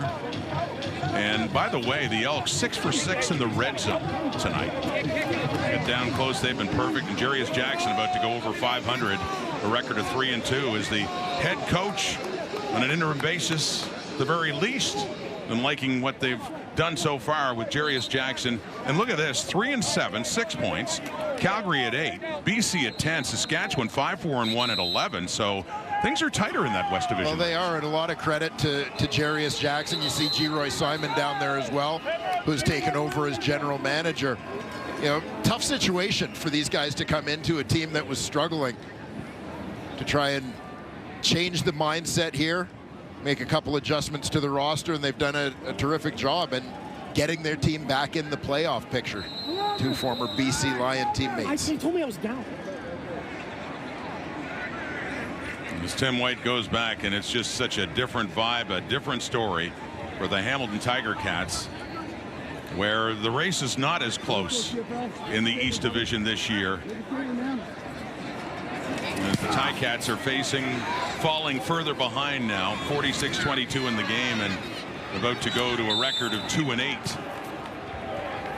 On top of that East Division, you got the Montreal Alouettes on top of the league standings with that dramatic victory that the Alouettes had last night in Saskatchewan. The Ottawa Redblacks winning in Calgary, so the top 2 teams in the East Division both winning this week. Toronto had a bye. They're at 5-4, so Hamilton is looking up to those 3 teams. And the closest one, the Argos, at 5-4, are 6 points ahead in the standings. And yeah, that kind of reaction you're getting from fans now at Tim Hortons Field.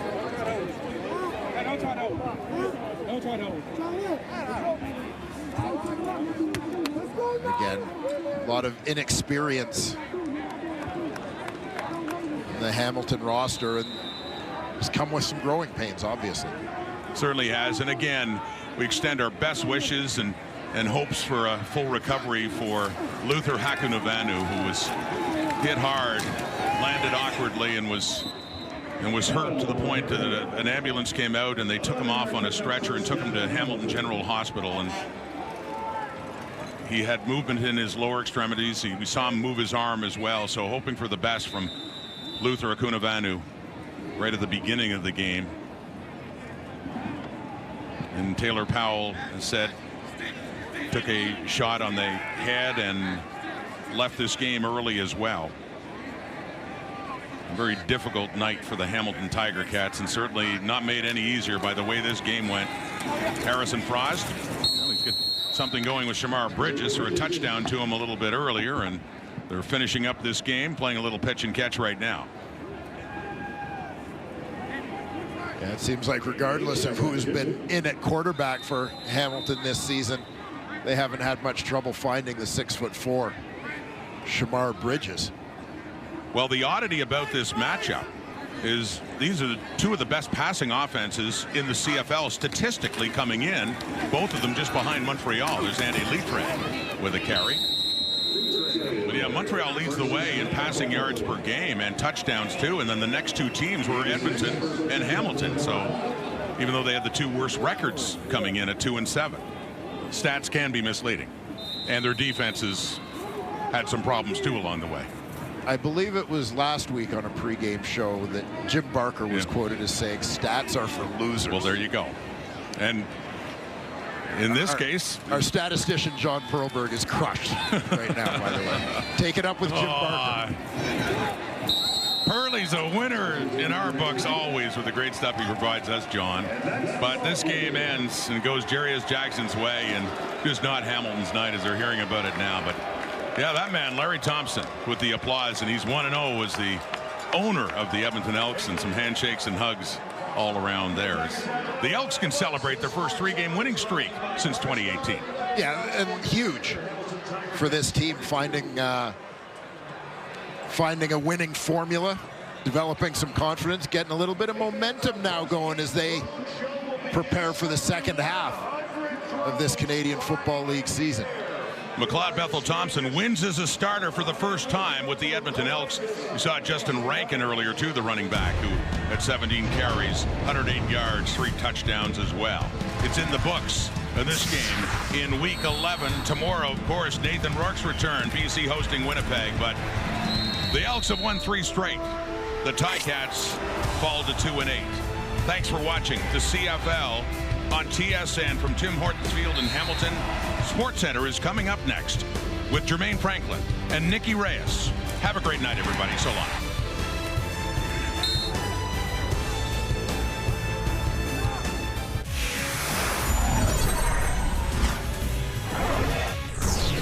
Welcome to SportsCenter. Jermaine and Nikki here with you. Jermaine, let's begin in the CFL, Ticats and Elks. And look, there was a lot of storylines going into this one, but as soon as the game started, the narrative quickly shifted. Yeah, it certainly did. Luther Hakanavanu took a high hit and he got injured seriously, was carted off the field, which is not the way you want to start the game. A terrifying moment to begin. On the first play from scrimmage, Ticats receiver, as mentioned, Luther Hakanavanu takes a big hit from Niles Morgan, loses the ball and goes down hard. Hakanavanu remained down and ambulance came onto the field, stunned players watching on and concerned. He suffered a head injury on the play, but thankfully left the field with full movement in his extremities, and he was transported to hospital for further medical evaluation. The game was delayed for almost 40 minutes. And as you can see, the Tiger Cats were hit hard by that, and you could tell in the first half. First quarter, Taylor Powell getting the start at QB for Hamilton after Bo Levi Mitchell was benched, but Powell takes a hard hit from Morgan. That might have been helmet to helmet, potentially. But no call. Powell suffered a head injury, and he was also transported to hospital for precautionary reasons. So Mitchell into the game, back under center, down 7-0 in the first. His throw goes through the hands of Greg Bell and picked off by Derek Moncrief. Tough break for Mitchell, and it got worse for the Tiger Cats. Now down 22-3 late in the second quarter. Elks punting it away. Jonathan Moxey back to retrieve the punt, and he tries to return it but gets stripped, and the Elks recover.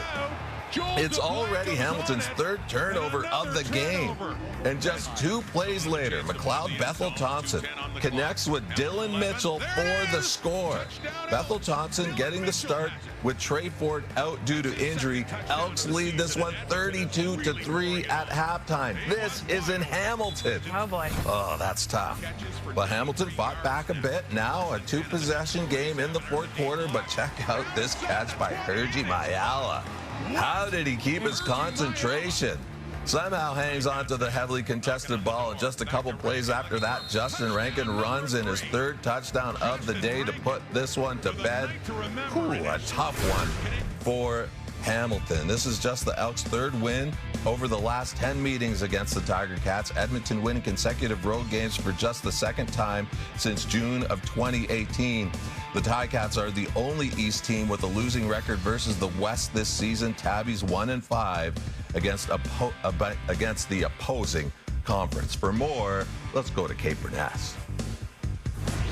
Alongside Enoch Mwamba, Matt Dunnigan, Davis Sanchez, and don't look now, but for the first time since 2018, the Edmonton Elks have won 3 straight football games. And Enoch, if you take a look at the rest of the season, I mean, there is time for this Edmonton team to actually do a little bit of damage and get into the postseason. It was a big week for this team. They have a new owner in place. He was there in Hamilton, and they took care of business. Better late than never, and this is a perfect time if you want to start to turn things around if you're the Edmonton Elks. And they came in here to Hamilton, and McLeod-Bethel-Thompson just had a good game.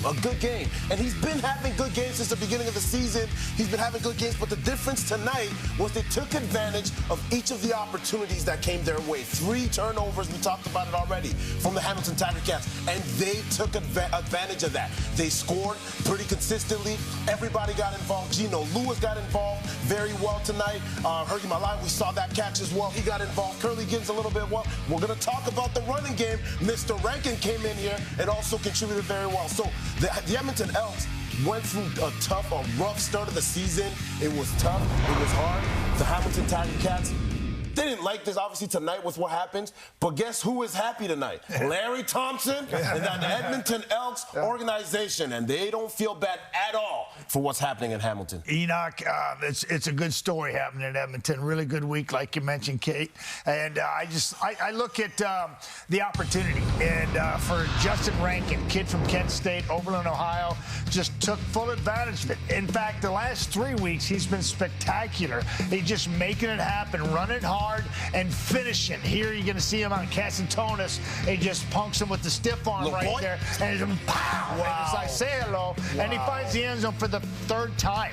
I mean, 17 carries, 108 yards, and 3 scores. And he caught one for 4 yards. And just a huge opportunity for the kid. He seized it when Kevin Brown's been down for most of the season. Javon Leake's been spectacular. And he goes down in this football game, which is a big loss for the Elks. But they don't miss a beat because of Justin Rankin. And those numbers speaks volumes for the depth at running back. And this is huge because I don't care who you are. With your trade for it, we know that's going to open up their running game even more when he comes back. And these running backs are feeling it right now for Edmonton. And that offensive line that was suspect in the early of the football season is looking pretty good right now because they got it going both through the air and on the ground. I took many a stiff arm like that in my day from wide receivers and running backs. I don't appreciate you guys hooting and hollering while that happened. Did they see little boy too? Chill out. I would say this is it's official, like a referee and a whistle. The Winnipeg Blue Bombers, the Saskatchewan Roughriders, the BC Lions. Take notice, the Elks are officially a contender in the West. It is what it is. I've been saying it since June. I just didn't have any stats to back it up because they kept losing. But when I look at this roster, we all saw the potential. We all thought that with the young talent they have on defense and now 2 good quarterbacks. They have a Grey Cup champion quarterback, McLeod-Bethel-Thompson, and they have a young kid in Trey Ford that might be the most dynamic playmaker in the CFL. So they've had the pieces all along. Now they're coming together. Yeah. We've been talking about their offense a lot. Tonight, I thought their defense also showed up. Yeah. Nick Anderson, Niles Morgan, those 2 linebackers were all over the field tonight. Yeah, they were absolutely everywhere. Now, here's the big thing. Next week, guess who they get? They get the Montreal Alouettes. So that is going to be a true test for this Elks team as we send it back to SportsCenter. New on SC, here's Hergy Mayala with Matthew Shinetti. Okay, Hergy, take us through that grab, because I know we branded straight fire, but, man, if there was ever a grab that was straight fire, that was it, man. Oh, yeah, for me, it was just like the first target that I got was on the sideline. Didn't get a good ball. I went on the sideline. I was like, just give me another chance. And it wasn't a play that was supposed to go to me, if you guys can see the bird-eye view, but Matt gave me a chance, and I just went out there and made the most out of it. In that moment, when the ball's coming to you, when you have it in your hands, what's the emotion that goes through your mind as soon as you have it? I think you usually go through all the emotion, but the only thing you can really do is just scream, and that's what I did. I just got up and started screaming. I don't even know what I was saying, but I was just screaming. 3 wins, 3 straight wins for Edmonton since 2018. Where is this group at mentally right now? We're really excited. I feel like every single game from now on, we feel like we can win. And for us, it's really just go every single week and prepare the right way. Every time we prepare the right way, we come out here and get wins. So we got to keep doing that. And in terms of the emotions, after witnessing what happened in the first half with Luther, what did you notice about the team? What was said in the locker room? I mean, Luther is, personally for me, I have a great relationship with Luther. That's my guy. And just to see him go down definitely sucks. But we went in the locker room. For us, it was just to keep the energy, and we was ready to go back. I'll get to you, MBT. Thank you, Hergie. That's a good answer. Learn from here, you know what I mean? Yeah, McLeod Bethel Thompson was anxious, so he's next. New on SC with our Matthew Shinetti. Well, MBT, it's a post-game interview between you and I, and the helmet is on. You requested. As you requested, I shall deliver. Your first win with the Elks, but I want to go back to that first quarter and how your team responded to what happened to Luther Hakanavano, because you and I were there in 2018 when the same thing happened to Ricky Ray.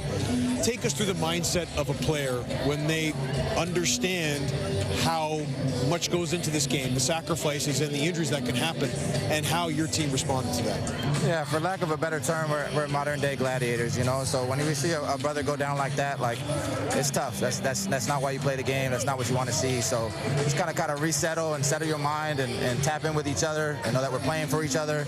And it's hopefully, you know, prayers up to him and his family. Hopefully he's doing okay. I don't know if you guys have heard a word, but it's tough to watch that. You just got to resettle and know that if you have the right technique, you're pretty safe, and we just got to play football after that. So yeah, we're hearing he's stable in local hospital and everything is fine.